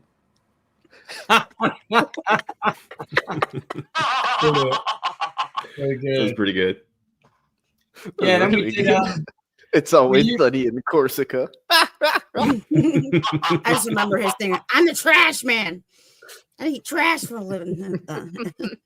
Wasn't one of the last things you did with me uninspired before you took your sabbatical? Wasn't it the thing, the musical? Was that the? It was, yeah. With you, it was the thing, the musical. That was the last big thing that we did, apart from a normal, casual stream. So, right. So this was in exactly the same vein. Format, yeah. Yeah, it was the same format as the one we've just been talking about. And again, Enzo created all these fake images for the movie, which were just great. And we did the same thing. We had, so this time we had not only a couple of we had the same producer came back again, the same American producer, because he produced the Muppet version of the thing, the musical. And then we had my same actress friend came back, and she portrayed various different characters. And then we also had actor Richard Dreyfuss. Richard Dreyfuss was hilarious. Who was a Muppet. Who was an actual Muppet character who came on for an interview. What are those songs? This is what I'm saying, Tony. We've got to do one of these. We do have Muppets on standby. That was the other thing as well. Was Gary, who worked on it with us, he actually produced like 4 songs for the film. I don't know if I might have a clip of that. Let me have a look. I think I took it off because I was running out of space, and I don't think I had the clip for that. I don't think I've got the clip for that anymore. Yeah. No, it's not here. But yeah, I mean, all the various songs will be on here at different points. But yeah, we had all these different stills for like various Muppet incarnations of the Thing monster and guys with flamethrowers. Yeah, the thing monsters in Muppets was really this actually should be a Muppet Halloween special. I would love it. I could just imagine somebody saying, "All right, we're gonna test everybody's blood. Let's do it. Okay, one at a time. You're all gonna stay in your chairs too." I mean, yeah, we had another Muppet that came on called Actor Monkeypox, because that was going around at the time. And then there was this whole thing about how they couldn't afford to go to Antarctica, so they recreated Antarctica in the desert. Yes. In the middle of Africa, and then we had like this picture of the abandoned place they built with the palm trees around it, and this set cost a ridiculous amount of money because they had to cover all the mountains in snow, which kept melting, and yeah, we just made it as ridiculous as possible. Put your natural eye to good use in that shot. There you go. Yeah, it was a lot of fun. This really, it really was. And this was the I found the this trailer. Yes, trailer. Yeah, I found this these images of this super trailer, and this was the producer's home sort of on location vehicle, which cost like. Oh wow! I thought that was an ad for a sec. It actually is a real one. No, these are actual like trailers. Yeah. Yeah, but these are insane. What is the box? I think it's because of what happened in France. But we had to stop. We were on our way to Chad. We had to make an emergency stop in Paris, and I tried to be as helpful as I could. I bought her headphones so she couldn't hear anything, but she never forgave me, I think. Can't even remember what that's about. What do you do? I think we were talking about like Miss Piggy or something like that because she was very demanding. Miss Piggy, yeah. Fun fact that some of you may not know, I am from Chad actually. That's my second heritage. I'm from half France and half Chad. I think that was even why we chose it, because you had the airstrip was an actual place. This was an actual satellite image that you had used and found. Yeah, because it was in my Diamonds book. In the Sky. Diamonds in the Sky book. Yeah. So just my science fiction novel series, which is another thing. And that's when you found that was from Chad, I remember. Yeah. Did I actually find out on the stream? Oh, no, you didn't. You found out before when you were showing me the picture before the stream. Okay. Yeah. Oh, Gary's just DM'd me the music, so actually we can put some of the music on. Hold on. Blue Collar Loser was going to join Lance. Sadly, seeing Felix on camera. What does that mean? You perving on someone called Felix? I'm heading to the gym, and I need a cold shower. I just keep having fun doing this. Tony damn sure is, and I think the word crazy is off the end of that sentence.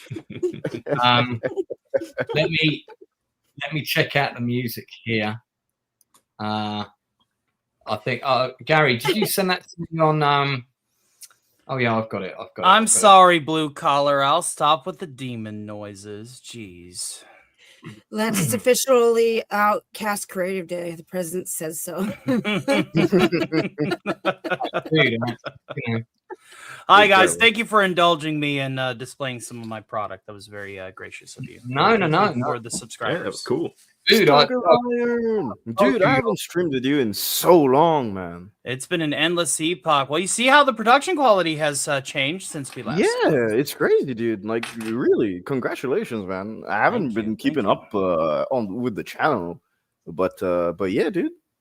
We just released a Very Cthulhu Christmas hosted by the Radio Demon because we have an eldritch spawn in our basement that I dare not approach.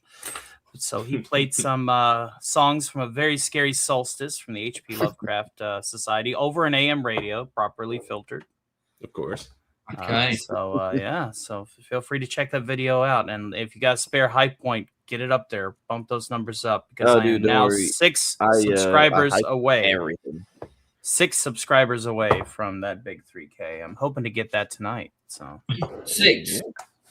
Come on, people in chat. If you haven't, Gary, I might. If I tell you what, if I get just one more sub, I might be privy to sing. I don't know. Here you go. Let me parodies. hype you up. Let me give you 1,700 hype points. There you go. There you go. I don't know what it does, but tell there you you go. You have 1,720. Boom. Boom. Thank you very much. That's gonna send that to the stratosphere. God bless you. Hopefully, I do hope so. Yeah, let's get Tony's let's get Tony over that 3K. I'm uploading. If I get one more subscriber over the course of the program, if you'll humor me, I'll sing one of my Christmas parodies. It depends who it is, but I feel Chris Rea would be. It's going to be taking a big dump on Mariah Carey. it's called All I Want for Christmas is Booze. I love Mariah Carey. Oh, how dare you? How dare you? Just for that, Miss Sparkles, you must receive your just punishment. Are you prepared? I actually liked Glitter. There you go. You liked Glitter. Oh, dear. You mentioned Mariah Carey in any kind of positive light, especially with the damn Christmas song. You will receive 1 uwu per transgression. So say we all. Okay, hold on a second. I want to read out a couple of these. Cos Mickey Holder will be celebrating it here in Cuba, as well as Felidas Mis Amigas. Okay, I don't know if I pronounced that correctly. Felicidades, mis amigas. Gracias, señor. Thank you. I appreciate you, buddy. You must be one of my new subscribers because I've not seen you in the chat before. Michael CDK for $5. Merry Christmas to you. Here's to 6K more subscribers, and I look forward to more from you. And then this character seems familiar, Mr. Prez. Good to see you. How you doing today? It's a pleasure and an honor to have you here. Tony, can you read this out in the voice of the president? I will be signing an executive order that December 22nd will be Outcast Creative Day. So say we all. It's made in America, even though he's from, across the pond. He's definitely got the merits and the grit and the raw talent of a true American, and he will go far. Everybody says it. Everybody's doing it. Okay, fantastic. Thank you. Listen, why do you get it all a day? It's not American. Oh, I might be inclined to bring on Rick and Morty after I give my voice a bit of a rest. Doing Alistor followed with Vox. Doing the Chris Boyle followed with that transatlantic accent does stretch the chords a bit. Give me a few. Tony, I love you. Your Rick and Morty are legendary from Blue Collar Loose. No, I will bring on Rick and Morty before the night's over.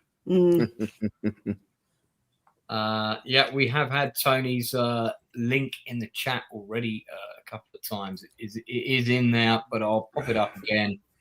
Here we go. So if you haven't subscribed, there's the link. It's the same handle as before because it's American. Yeah, exactly. It was Venezuelan, but it's been taken over. So Venezuela is officially the 53rd state. Confirmed. Nice. I'm just gonna let's see what your subs are at, man. Just gonna at the Mo.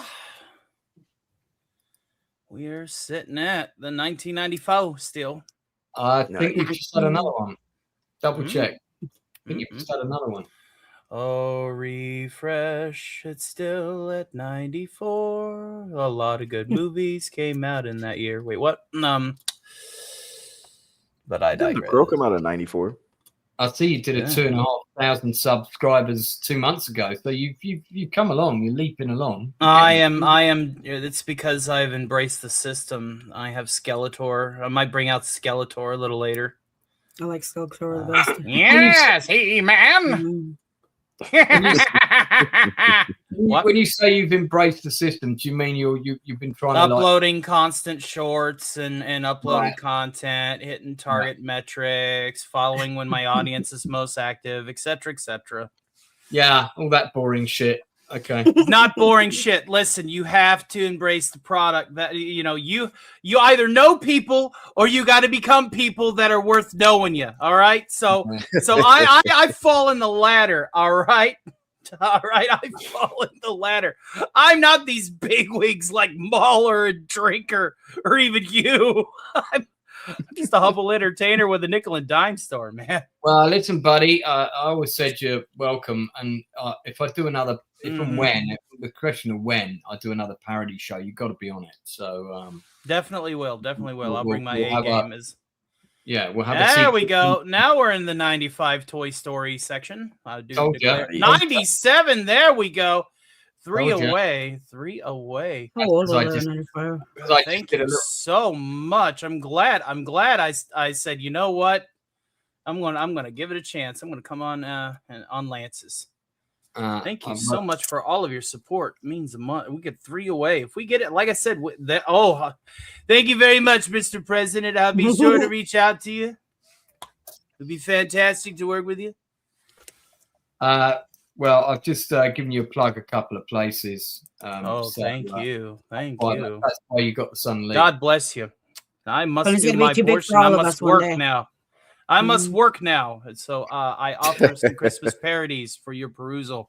Don't worry. I will not be plugging in the piano and playing them for you to get copyright dinged. And I will sing them out about half step out of key so that they don't ding you. Can you get copyrighted if you sing a song that's already... If I'm singing it a cappella, it's usually good. Oh.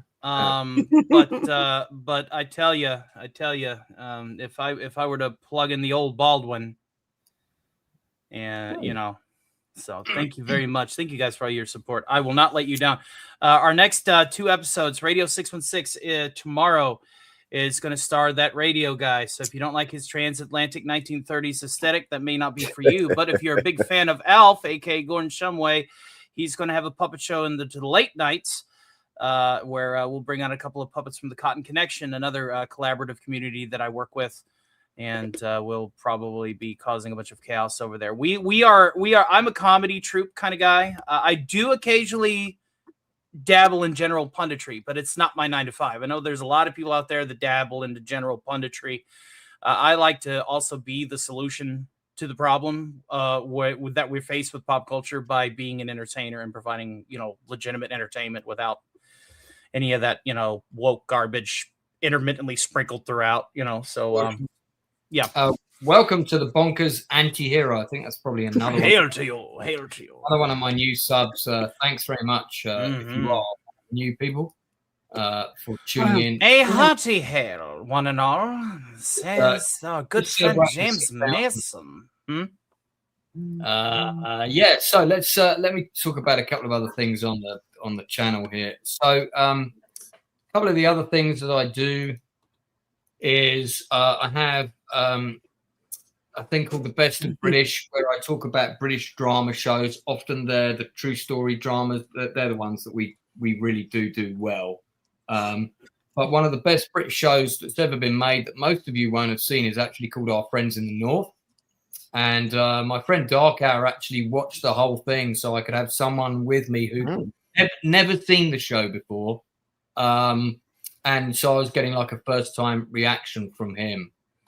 We also did Spartacus Blood and Sand. We did the whole of season 1, 2 episodes a show, broke that down in detail. The first episode of that went viral. It just like, I mean, I don't mean millions of views, but bearing in mind when I did this, my channel was probably only at about 2,000 subs. And the first episode just went off the shit and it just leapt. And we did a big sort of thing about Andy Whitfield, who played Spartacus on the stream. We made the whole stream about him and very much a dedication to him.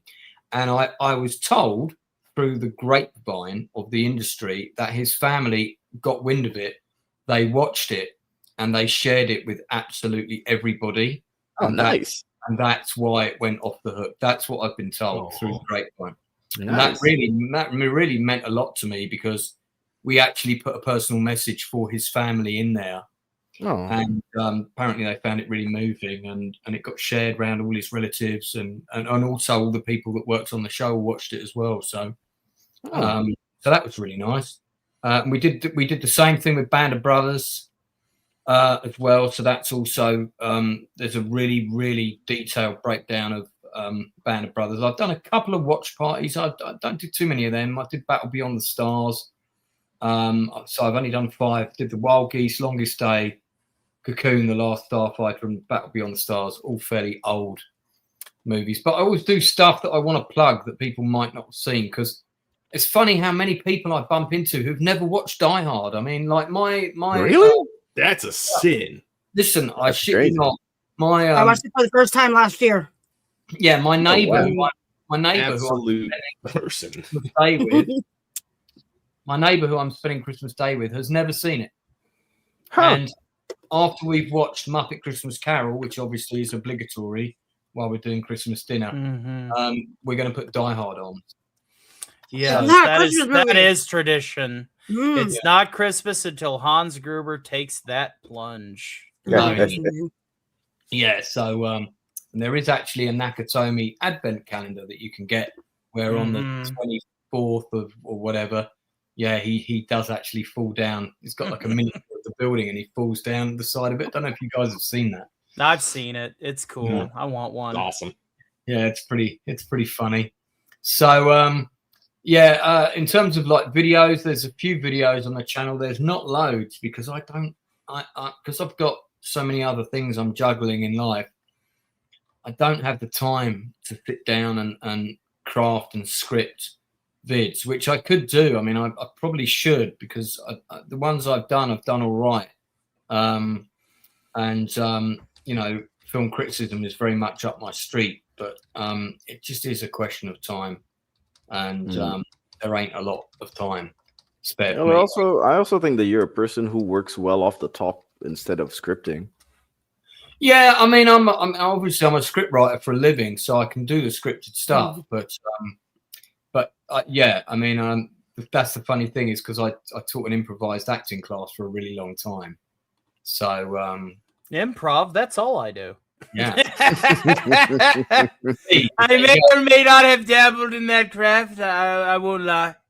I need a little improv. So another thing we did is we did these things called Chew the Fat. So if we do a Chew the Fat, and this one was top 5 fantasy movies pre-1990. So Lord of the Rings was not allowed. Otherwise, it just would have been number 1, Lord of the Rings. So we wanted to make it a bit harder than that. So the film that was actually voted number 1, I had a panel, and number 1 was Jason and the Argonauts.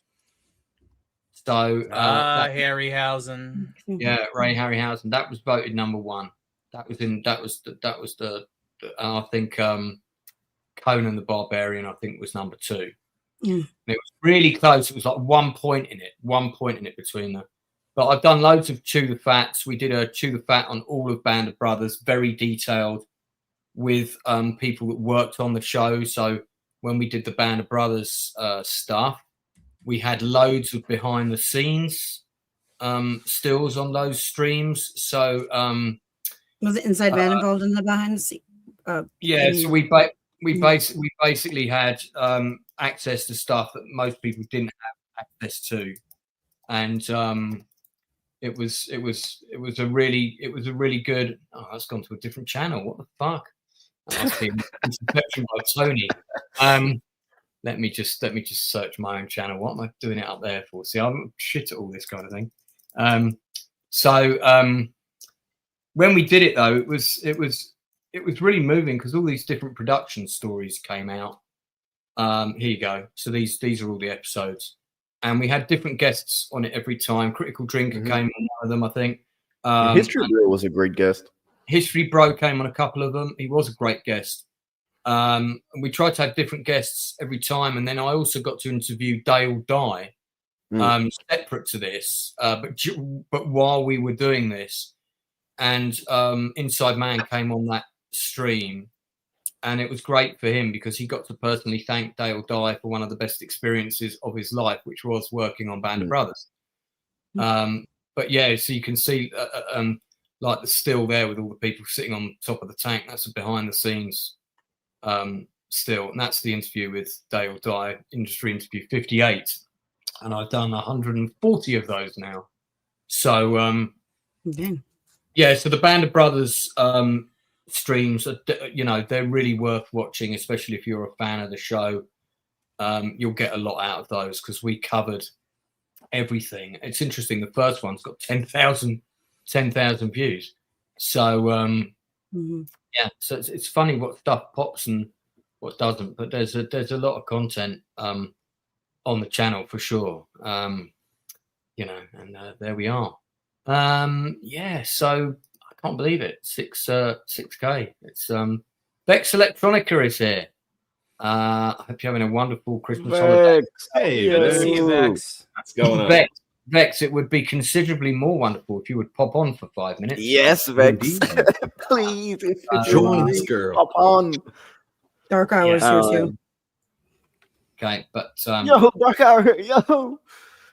It'd be good to get. I haven't had Vex on a stream for bloody forever. I haven't streamed with Vex in a while. But Vex is actually probably the second most person I speak to from YouTube. Because we talk a shit ton about horror all the time and books as well. Vex, if you go on your Twitter DM, you'll see that I already sent you the link 2 hours ago. Ladies and gentlemen, we call that proactivity. Yeah. So yeah, it should be in there, Vex. Let me just double check. Yes, I did. I said I sent it a couple of hours ago. So sometimes you've got to check your messages from me. Any message from me is always important. That's all you need to know. Well, to be fair, you said yeah, okay. To be fair to her, like you said, you sent me the link. It wasn't the case. Hold on. Whoa. Hold on. Let me have a look. I've had to get it from Melvin. Yeah, Melvin sent me the link too. Thank you, Melvin. Indeed, Melvin's on it. Strange. But I did definitely. But I mean, I don't have Twitter anymore, so you have to send it to me by email. I did send it to Vex. But Procto, you're right. I didn't send it to you. Sorry. Bastard. Yeah. But yeah, Lance, I don't have Twitter anymore, so if you ever want to send me a message, you have to send me an email. Well, I've got you on WhatsApp though, haven't I? Oh yeah, that's true. Yeah, you can literally just call me. Yeah, so I'll just you literally just call me anytime. For sure. But yeah, I mean, in 2020, 2025 was a really good year for a whole host of reasons. Not least of which is because I got in the director's chair again, and I did the play about the making of the Magnificent Seven, which was on in October. It was a big thing to do. It actually lost money. I managed to pay everybody else except for myself. Yeah, it's just the way it goes. I mean, theatre is, you don't do theatre for money. You do theatre because you love theatre. And I knew that if I didn't do that play now, I probably would never do it. And I also got to act in it, which was the most fun for me. I played John Sturges, and I also played Brad Dexter. So I played these two very different actors, which was hugely entertaining. We did, I think we did something like 7 or 8 shows, and loads of people from the rave scene came, but some of them didn't get on with each other. So at one point I had to lead one girl across the stage when she was drunk. During the slow motion gunfight in the play. That must have been really fun. While she was spilling wine across the stage, these are two of my actors. But it went really well, and it was we had a few minor hiccups, but it was a lot of fun. Bex, welcome back to the Outcast Creative. Thank you for having me. So I don't check Twitter regularly, so I didn't know that you sent me an invite. I'm sorry. Well, if you I don't know if you want to add me on WhatsApp, then I can always drop you messages there.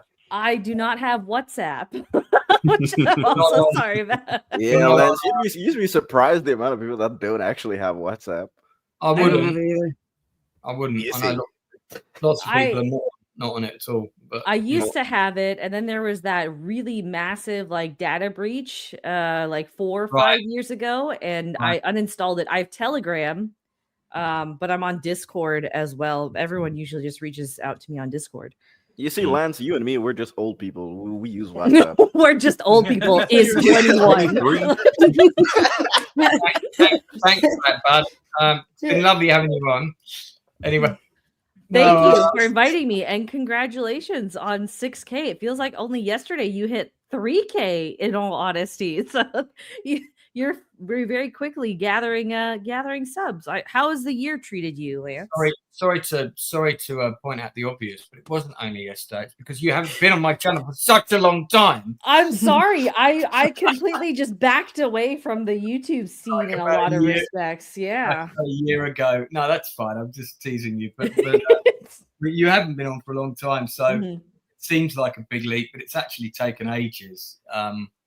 Because I was doing stuff like directing and acting in plays, like here I am on stage playing the American director John Sturges with his Mexican star of the movie, explaining to her why the role is so great, even though she doesn't have many lines in this scene.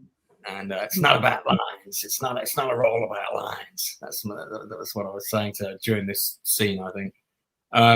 So I was doing when you were last on.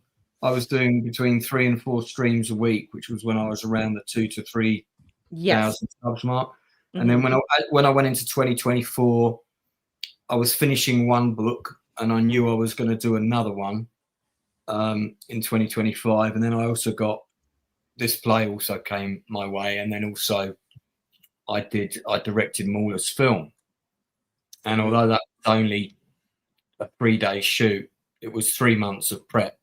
Wow. And then it was 2 months of post-production. Well, we had to find the location. So finding the location took about 4 trips into Kent over a month. Jesus.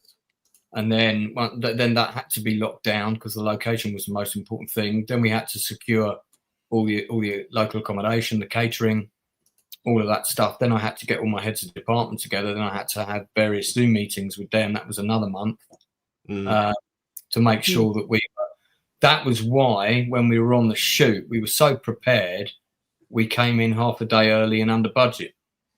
So nice.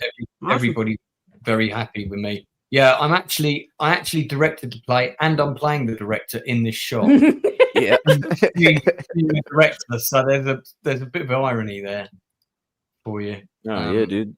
I was so happy when I saw it on Facebook that you were doing this, man.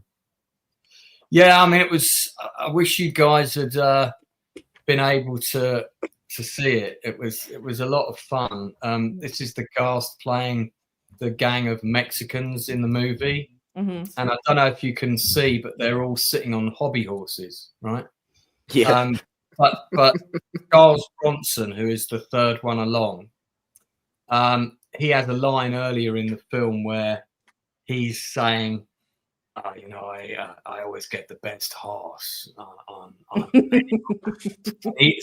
he ends up with a broom, and all the rest of them have got like nice looking hobby horses, and he's on a broom, which is pretty fun. So, people actually compete with hobby horses. Yeah, well, exactly as retarded as it looked. There's a do they really? Yeah. It's an actual sport. It's crazy. Like people attend those events. It's bizarre. Well, I didn't know that was an actual warm-ups, like you see the warm-up out of context. You watch the warm-up, you're like, oh my god, what are they about to do? Like some crazy volleyball? Like what are we talking about? And then you just see them on hobby horsing, jumping over obstacles and stuff, and you're like, what is this real? And then you research it because you just get curious, and you find out that this is real. Yeah. It's like a commission, it's a competition. Exactly. And you're like, It's whoa, so weird. whoa. That's bonkers. Yeah, it's crazy. It's funny as well because like 6 months ago when I found out about it. Like there are some bizarre sports out there. That one should not exist. How about the one Like where you spike ball is weird. You have to carry your but wife fine. through everything. You have your wife carrying competition. That actually seems really cool. I would actually love to do that with my wife. Yeah. I actually told my sister and her husband to go and do it. I'm trying to get them to sign up. So wife carrying competition. It's crazy. Yeah. It's crazy cool. Do you just like carry them through like different races or obstacles? Yeah. Okay. Yeah. You carry your wife through an obstacle. So it's not like if you have a fat wife, you enter in and see like it's. I'm sure there's weight classes. I just pictured like some guy, like little guy carrying his fat ass wife. That'd be freaking horrible. But anyways, yeah. Yeah, it'd be the wheelbarrow race. we just lost 7 viewers, and I feel this topic may be the reason. Let me read out this. If anything, it'd be the hobby horses. Fuck those people. Aaron Sharman for $9.99 says, "Congratulations on hitting 6K, Lance, and say Merry Christmas." So Aaron actually came to see the play. Loads of people from YouTube came to see the show across the week. When was the play? Sorry to interrupt. A month or two ago. October. Okay. Is it up on YouTube at all or? No, we did film it. Okay. I've got some clips of it on my phone as well, but there is a whole video that exists. But the guys who shot that video are in the middle of Panto season. They work at a theatre. Gotcha. So they don't have time to edit it for me at the moment, and also they're doing it as a favour because they got minimum payment for coming down and doing the vid. Gotcha. So it's coming then. Yeah. I mean, I don't know whether I want to put it on the channel or not. It's because I want to take the show further. I want to put it on stage at another location. I really want to get it on in the States as well. Yeah. It'd be great to put it on somewhere like Texas. It's like a small regional theatre or something because it's designed to be on in a small theatre with about 200 people. Would be the idea. Yeah, but the problem is the money. It's just getting the money is always tricky. And, I gotcha. How long? Sorry to interrupt you. How long did it take you to get all the funding and get the costumes and production and all of that stuff done? We had 3 producers on it. The show cost $7,500 to do, which is nothing, but it's still when you haven't got any money, it's for sure. Yeah. And we raised. I raised. I think it was. I raised 3.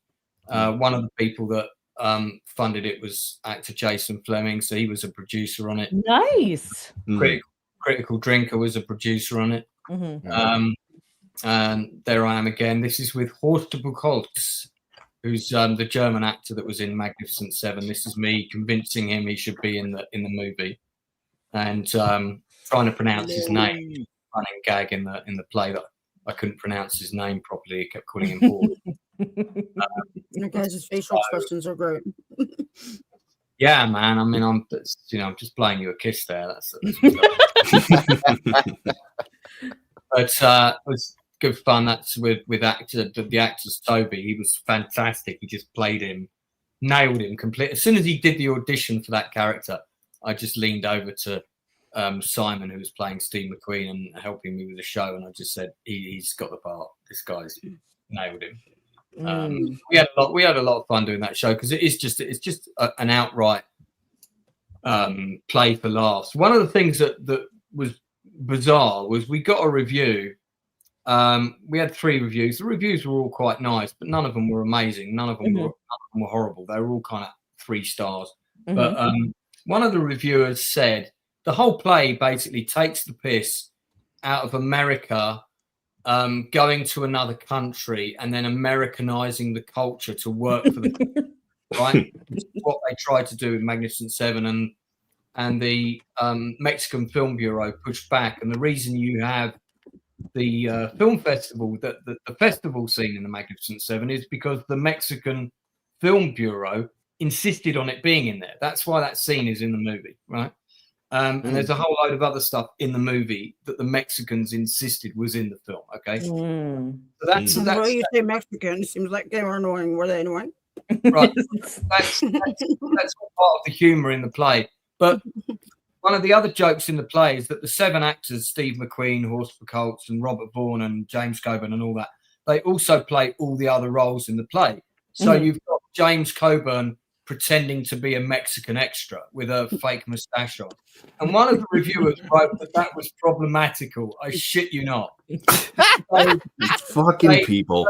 They didn't get the fact that the joke is that these guys are impersonating. You're right. And of course it's problematical because that's what Hollywood does. They put back in those days they would black up people or red up people to be Indians, cowboys and Indians. Right. They wouldn't cast real American Indians. They would just get actors and they would paint them up. So it's that kind of the film is set in that era. And so, therefore, the play is set in that era. And then the play is a parody of itself. So how can it be problematical? Because we're sending up the things that are problematical. You fucking moron! Nuance is completely lost on an audience these days. It's a great shame. Mm-hmm. Also the guy that did that review was quite an old guy, and I was like, mate, you're just like, that's a nonsense comment. And I tend to sort of not. I didn't read. People would tell me a review was out. I wouldn't look at it because it can defocus you from what you're doing, especially if your show is still up and running. Merry Christmas and congratulations, Lance, for reaching 6K subs. Thank you very much, Bonkers and Zero. Interesting name.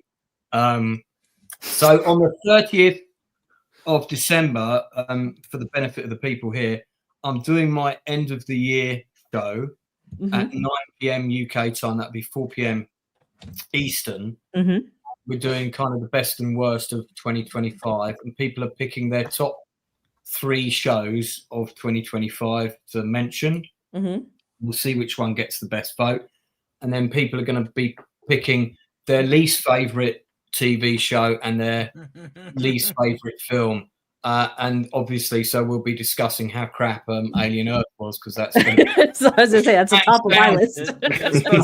My favorite's The Crow, the remake of The Crow. Was that this year? That movie was last year.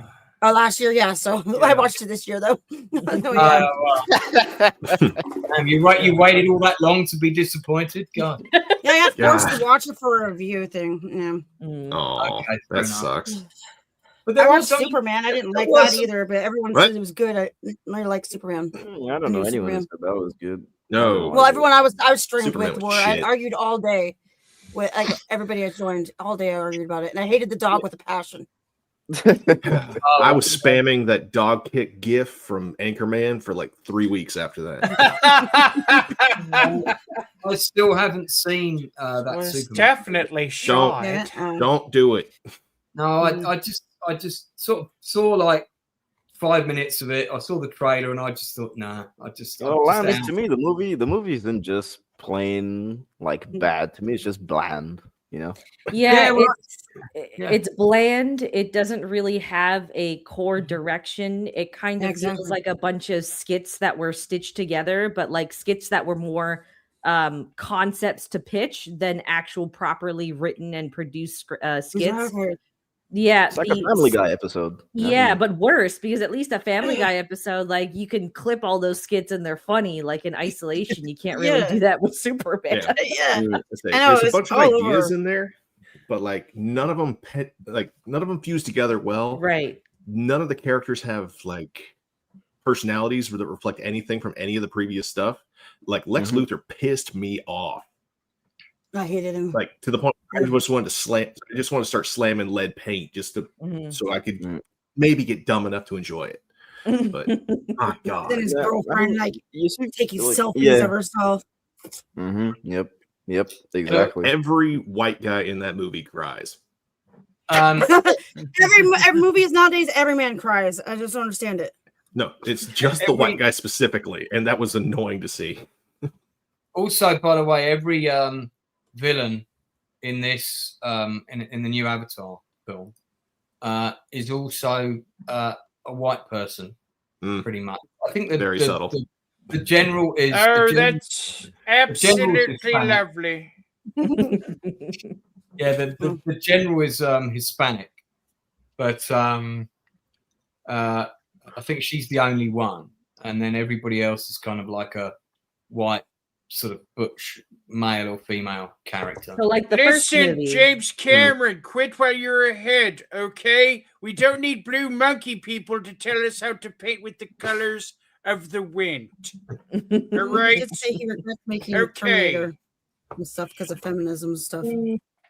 I mean, the problem with it is that there was some really good stuff in there. There was some really I like the character arc with Quaritch and all of that. There is some really good things in, but the big battle scene is basically it's the end battle scene from the second movie, but with more machines and more people, and it's just like I'm watching it and I'm like, I've seen this battle already in the last film. Couldn't you have Terran supremacy for the Emperor? It's got all the same beats in it as well. It's like the good guys are winning, then they're losing because suddenly all these other extra bad guys turn up. Then guess what? You know, the planet rebels against the bad guys, and you know, then they're losing again. And that's like, yeah, but I've seen all this shit already. I just like, yeah, it could have been. You know, Lance, just give it about 40,000 years. We'll get our revenge, okay? 40,000 years from now, we'll get our revenge. Yeah, but imagine spending like 20 years working on this. Bex, have you seen it? No, I didn't watch the last one either because I don't want to kill myself in Minecraft. What I thought might be fun is let's have a look at the headings for the IMDb reviews. There are the number. I want to see the numbers. That's what I want to see. Okay, everything looks beautiful, but it feels empty. There. What happened to all the good writers I was on? An Avatar 2 clone, but slightly better. I mean, that's a fair comment. It is better than Avatar 2, but it's basically the same. I know he did. Enzo liked it. Enzo liked it? Oh, yeah, he liked it. Oh, there will be judgment. Enzo, hold on. Enzo's Let's a very clarify. special man. Did Enzo just like mindlessly enjoy it? Like just like he had fun in the theater, but he knows it's not very good? Or because Enzo says that a lot. Like he'll always say, yeah, I know it's trash. He was but like, he was white knighting for it and everything. He was white knighting. Oh no. Yeah, he liked Superman too. Oh. Yeah. He's like that though. I don't ever take his recommendations for movies. I mean, Doggies. Do you know what that is? It's a Ukrainian movie of a horror that has 6 men and they turn to dogs. Yeah, he recommended that. He even told me after. I love Stupendo's recommendations because they're kind of right up my alley, where they're sort of unknown, crazy movies that you would never watch. Yeah, his unknown independent recommendations are often pretty good, actually. So yeah. I've seen some really good films because of him, and I like to think I've recommended 5 out of 10. You can go to the bathroom at any point.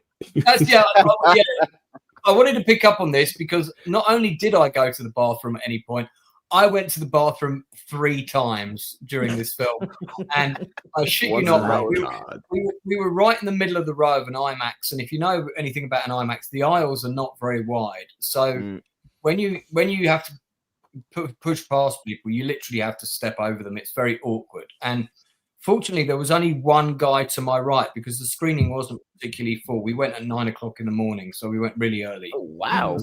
Well, nice. I was taking my goddaughter, and she had a children's party in the afternoon. So that was the screening she could do. So the screen was about a third full, mainly all the seats in the middle, right?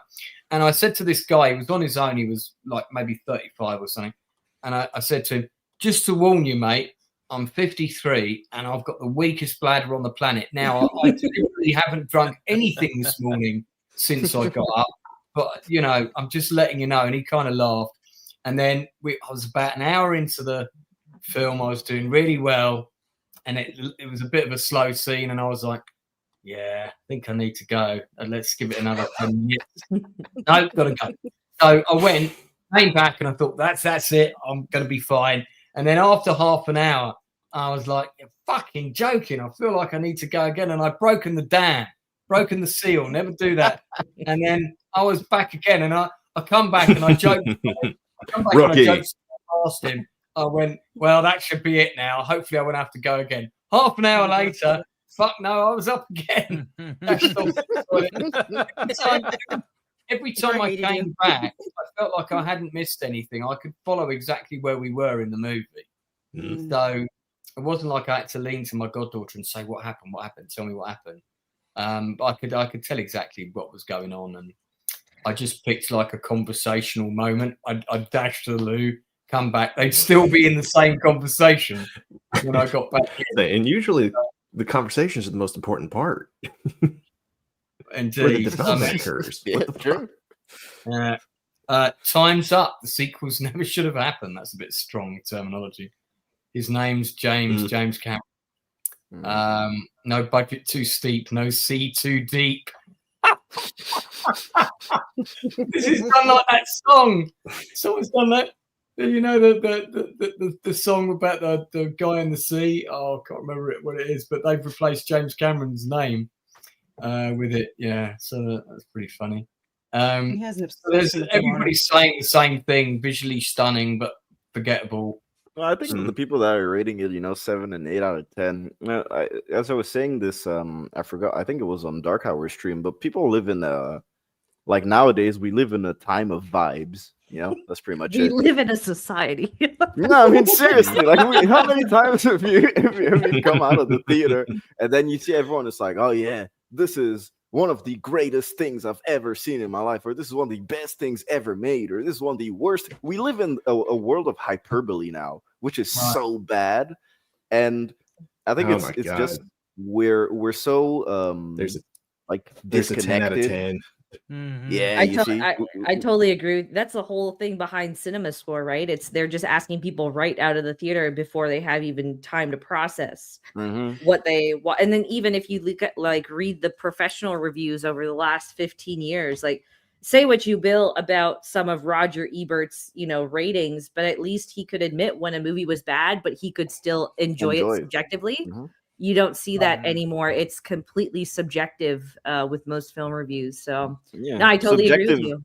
Being disguised as objective, or not even understanding the concept of objectivity. And that's the worst part, because a ton of people don't even know what objectivity is anymore.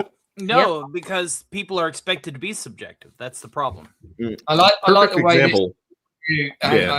this says the best Avatar movie in 2025. It's the only Avatar movie. That's exactly what I was going to point out. Like, how many more are there? Why is this a 10 out of 10? Somebody didn't understand the assignment when they wanted to suck this film stick. He's waiting for the Asylum Avatar version to come out. That's all. When it comes out, then he'll change the Asylum, the Blumhouse version. Yes. Yes. This week, Blue. I'm dashing to the bathroom because of all the we talk. So you talk amongst yourselves. I'll be right back. Well, I'll tell you what. Well, I thought people were saying that they like these movies because there's nothing else. There's nothing really good out in the theater. So there was I disagree. No, hard disagree. There was some good stuff. The theater was a. Well, I mean, when Superman came out. Well, you guys didn't hear me, but everybody I streamed with all that day. I streamed with Syfax, and he said he liked it, and other people, yeah. So I don't know. I just thought maybe it's because there was nothing else. Because was it Fantastic Four? How was Fantastic Four? Boring. It's quite boring, and they did my boy wrong. They did poor. They did poor Reed wrong. They did everyone wrong in that movie. They did Galactus wrong as well. They did Galactus wrong. He was. So just reaches down, grabs a big chunk of Earth, and goes, "Oh yeah, that's it's a very safe movie. There's life in there. It's a superhero movie you've seen already. There's nothing interesting. There's no great characterization. I know that a few people praise it because like, oh, there's family. I'm just like, yeah, but who gives a fuck? Yeah, like, when family nothing is else in matters. Fast and Furious 10. Right. Yeah, I was about to say, I was You know? expecting Vin Diesel to come out at any moment and go, family. They have tons of the like, toys. okay. Nobody's buying the toys of them at all. Mainly Pedro Why passed. would they? Well, I got my Build-A-Figure Galactus from, collecting the pieces back in the day, and so I don't need this silly looking Galactus they got now. I got the Did anybody buy the Marvel Lego Super Tower headquarters thing? Tony, you've got to have that, right? No. I don't have that because I'm a broke Poe kid now. I'm full-time entertainer with 3,000 subs. Hopefully, I'm one away. Dude, you'll come back on that, Clip, and I don't have that because I'm an adult. Well, I have tons of stuff to animals, so I can't say them. I have a ton of stuff that I just want to keep that I've kept over the years, so I really don't need to buy new nerd stuff. I just kept all my old stuff. Yeah, one of my YouTube subscribers came with me to see the wild geese because it was the 40th anniversary of that. And oh man, no, that was bad. We were watching the film, and then suddenly I had the shits. Oh. I had to fucking run out. Yeah, it's something I ate earlier disagree with me. And I had to dash out. I actually had to dash out the film twice. Speaking of adults and toys. You're getting all the information tonight. Speaking of adults and toys, the most commonly purchased toy that, kids play with, with the adults is Legos. So, there's My Legos go hell to step on. Damn, they're horrible when you step on them. Why? Yep. Yeah, it's horribly expensive, which is a shame because it used to be so affordable. Yeah, Lego. Right. You could just buy Legos by the bucket and build your own stuff. That's what I did when I was Yeah. I did too. Yep. Now you it's have collectible sets, and you just build them and stick them on a shelf, and it's like, well, what's that all about? You gotta. I gotta build the next Lego thing because it's they like make a puzzle. a lot of It's them a puzzle. towards It's a adults jigsaw now. puzzle with blocks. A lot of them are turned towards There's only adults one now. right way to build it. I know a lot of people that switched to Playmobil after when Lego got super expensive for no reason, and I was like, and then Playmobil, jacked up their prices too, and I was like, all right, well, I'm not buying shit anymore. Rip. Yeah, the only Lego thing I have is the Porsche Turbo 911, and that shit cost me like almost $200, man. Like, yo, it was a gift to my dad, but come on, man. Like, I have little Lego Transformers. They're adorable. That's what I have. That's that little guys. Lego Transformers. Even though I'm not into superheroes, That's redundancy made manifest. This is pretty cool though, isn't it? This set. That is cool, and I would love to have that on my shelf. But I also like eating. And isn't that like $600 or something? I remember this. Might be more than that. The Lego thing was 1,200. Yeah. Yeah, no. This one's hard pass. £429 in the UK. I It's don't know about, which one it was. about $500. This one, about $500. You can probably get an idea how much I could do with $500. Yeah. I like eating, paying my rent, car insurance, soap. I like soap. Really love soap. Soap's pretty cool. There's a fat YouTuber chick who makes Lego things, but she just got demonetized. So, but her name is Amber Lynn, and she made a piano. She made a TV thing, and it's expensive ass crap though. Amber Lynn, the tea mom. Amber Lynn Reed, yeah. She used to do Lego things. Yeah. She used to What'd do she Lego get demonetized for? She trying to say it's because of YouTube, but no, actually she got what do you call it? Is her name Amber Lynn Reed? Is that her channel? Yeah. Amber? Is that a lolcow? Are you talking lolcow nonsense again, Miss Sparkles? Why? Yes. But why though? Why do you circle yourselves around these people? You need to stop. I can't stop. Yes, you can. Yes, you can. Oh, dude, yes, I love you these, can. These lolcow things, man. I watch like right? Dior. Yeah, that's her. Yeah. Amber So Lynn. she has walk away, Lance. She has 250,000 subscribers, but presently only one video. So because she deleted them all. Yeah, because she's crashed out. Why do you hang around lolcows, Miss Sparkles? It's not. I don't hang out with this one right now. I'm hanging out with Carmax. Yeah. Why though? Because they're fun. Fun how? I don't know, but I made him cry the other night, so I felt bad. So. Well, no, you should feel good about that if you're gonna do anything. What? What? No, but I told her I'm sorry, and we're friends now. Yeah. I believe Vex has to make like a tree and get out of here, Lance. Boo, Vex. I'm sorry. I got bills to pay, man. I got editing to do. I got bills to pay Vex, too, what's going on with your immigration status situation and all that stuff? Still waiting. No. Okay, all right. But we don't have to get married, so we're not on plan B. No, not yet. Not yet, at least. Okay, cool. All right. If I hit year number 5, then I'll hit you up, Lance. How about that? I'll put the, if marriage is required, please press 5. Actually, trying to immigrate to a different country, bro. Thank you for having me on, though, Lance. And again, congratulations on 6K. You definitely deserve it, dude. And I wish you absolutely beautiful Christmas and a wonderful 2026. Just in case I don't talk to you before the year end. You can pop up, pop on the 30th. Come on the 30th for the. I will make note of it. I'll make note of it in my planner right now, and just send me the link on Twitter. I'll make note of it. Jesus, Max, are you that busy? Oh my God. Yeah, I write down when all my streams are, so I don't forget. I do that at less than 3K, so I know the pain. Yeah. I know the pain. This is why I stopped streaming, man. It was just a hassle, dude. In my diary, it has to be done, otherwise I forget shit. I'll put them all in there. Exactly. Yeah, I'll forget, and like I track everything else, and then there's deadlines for people that hire me that I need to keep track of. So yeah. All right, Vex, we've got a video of you dancing up this tunnel to see you out. So really, thanks for popping on. Really appreciate you, and hopefully I'll see you on the 30th, and have a great Christmas and a Happy New Year. Thank you very much, Lance. All right, cheers, guys. All right, cheers, though.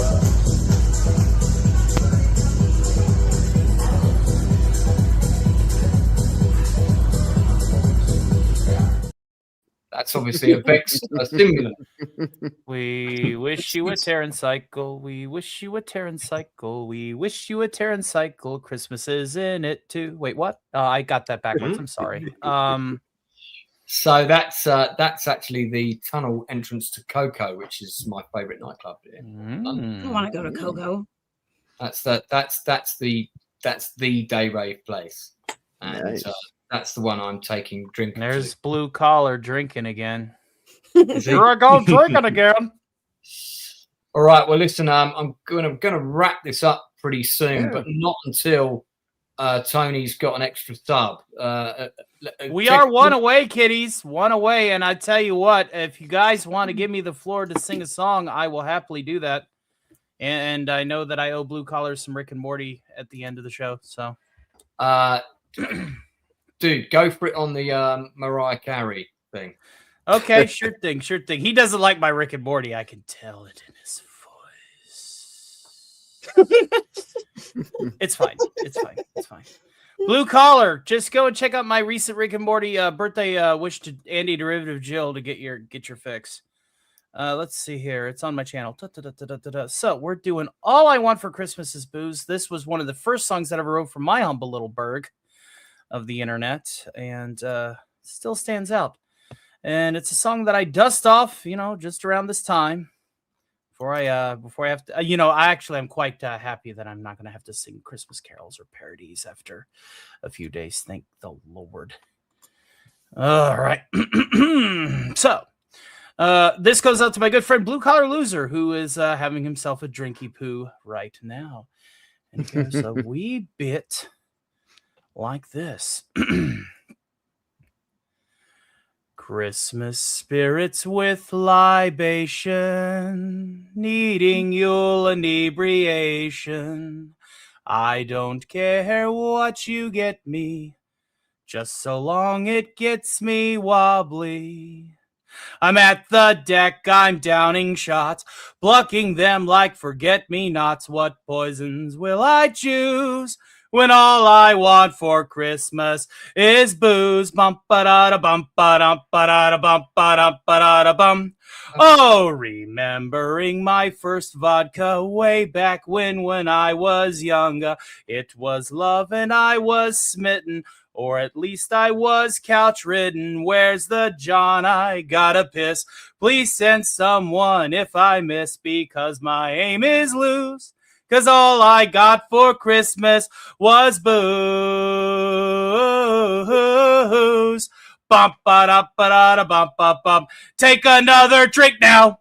Oh, bourbon, beer, or yet Scotch whiskey. I'm feeling rather tipsy.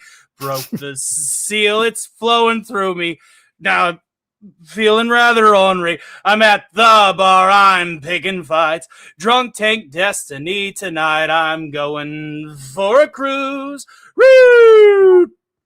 'Cause all I got for Christmas was booze. Hey! Hey now. That was great. Fantastic, dude. That was incredible. Really, really good, man. Please take responsibility, ladies and gentlemen. Have a happy holiday.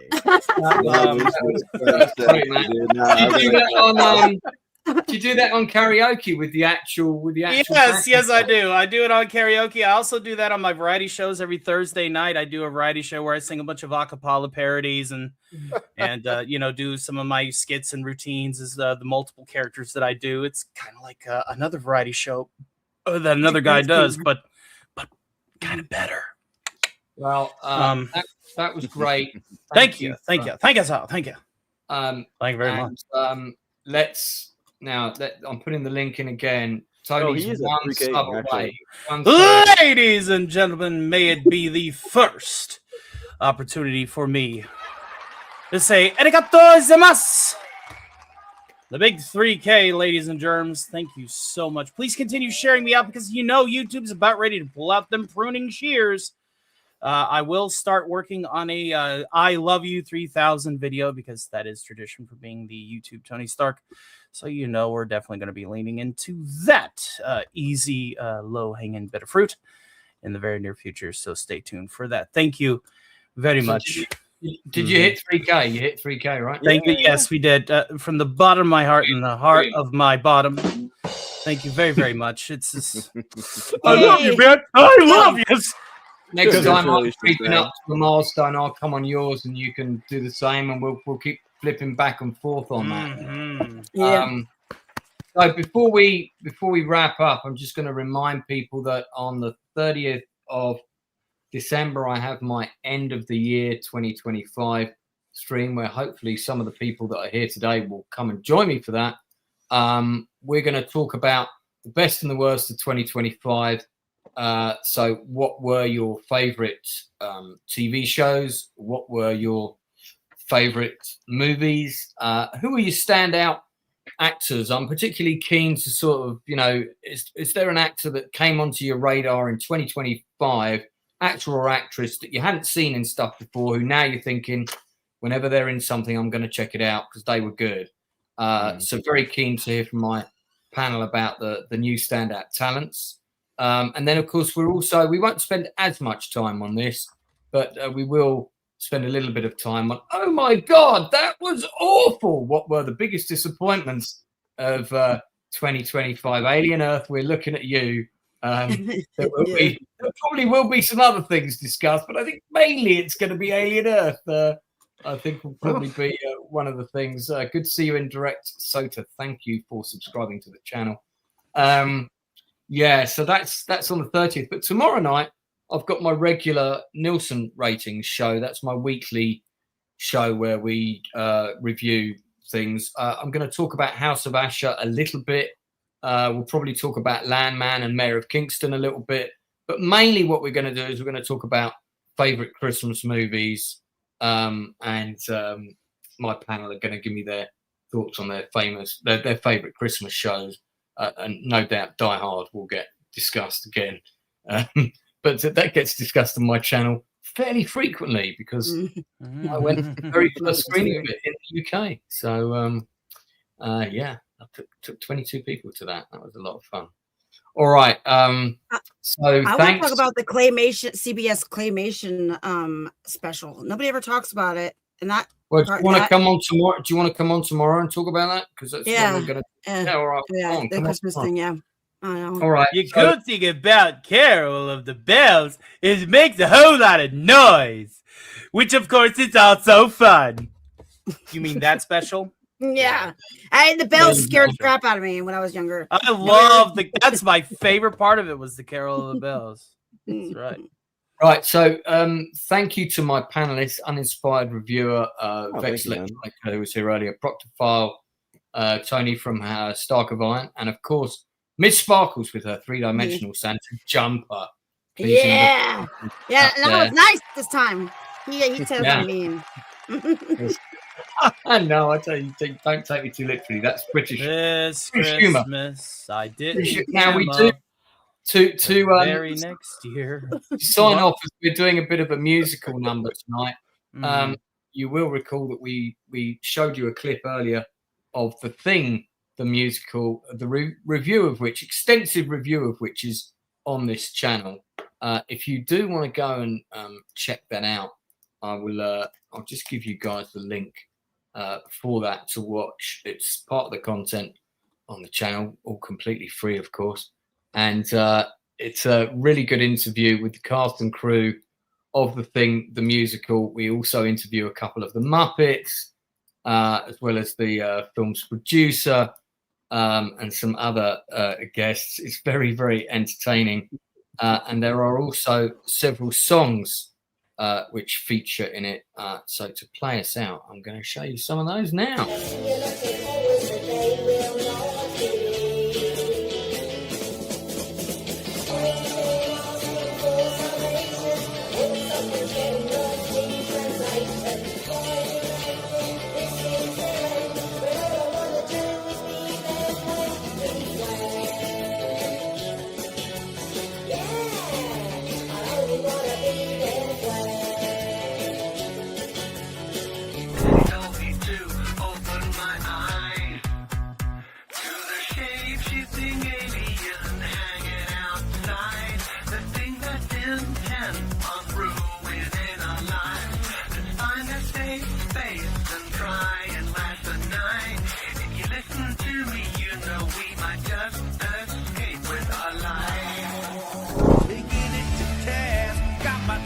Shotgun and a can of bass.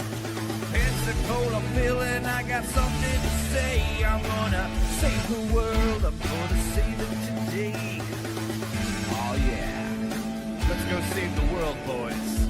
Grab your guns and your ammo. What's that? We're out of ammo? Flamethrowers will do. Too nice. There.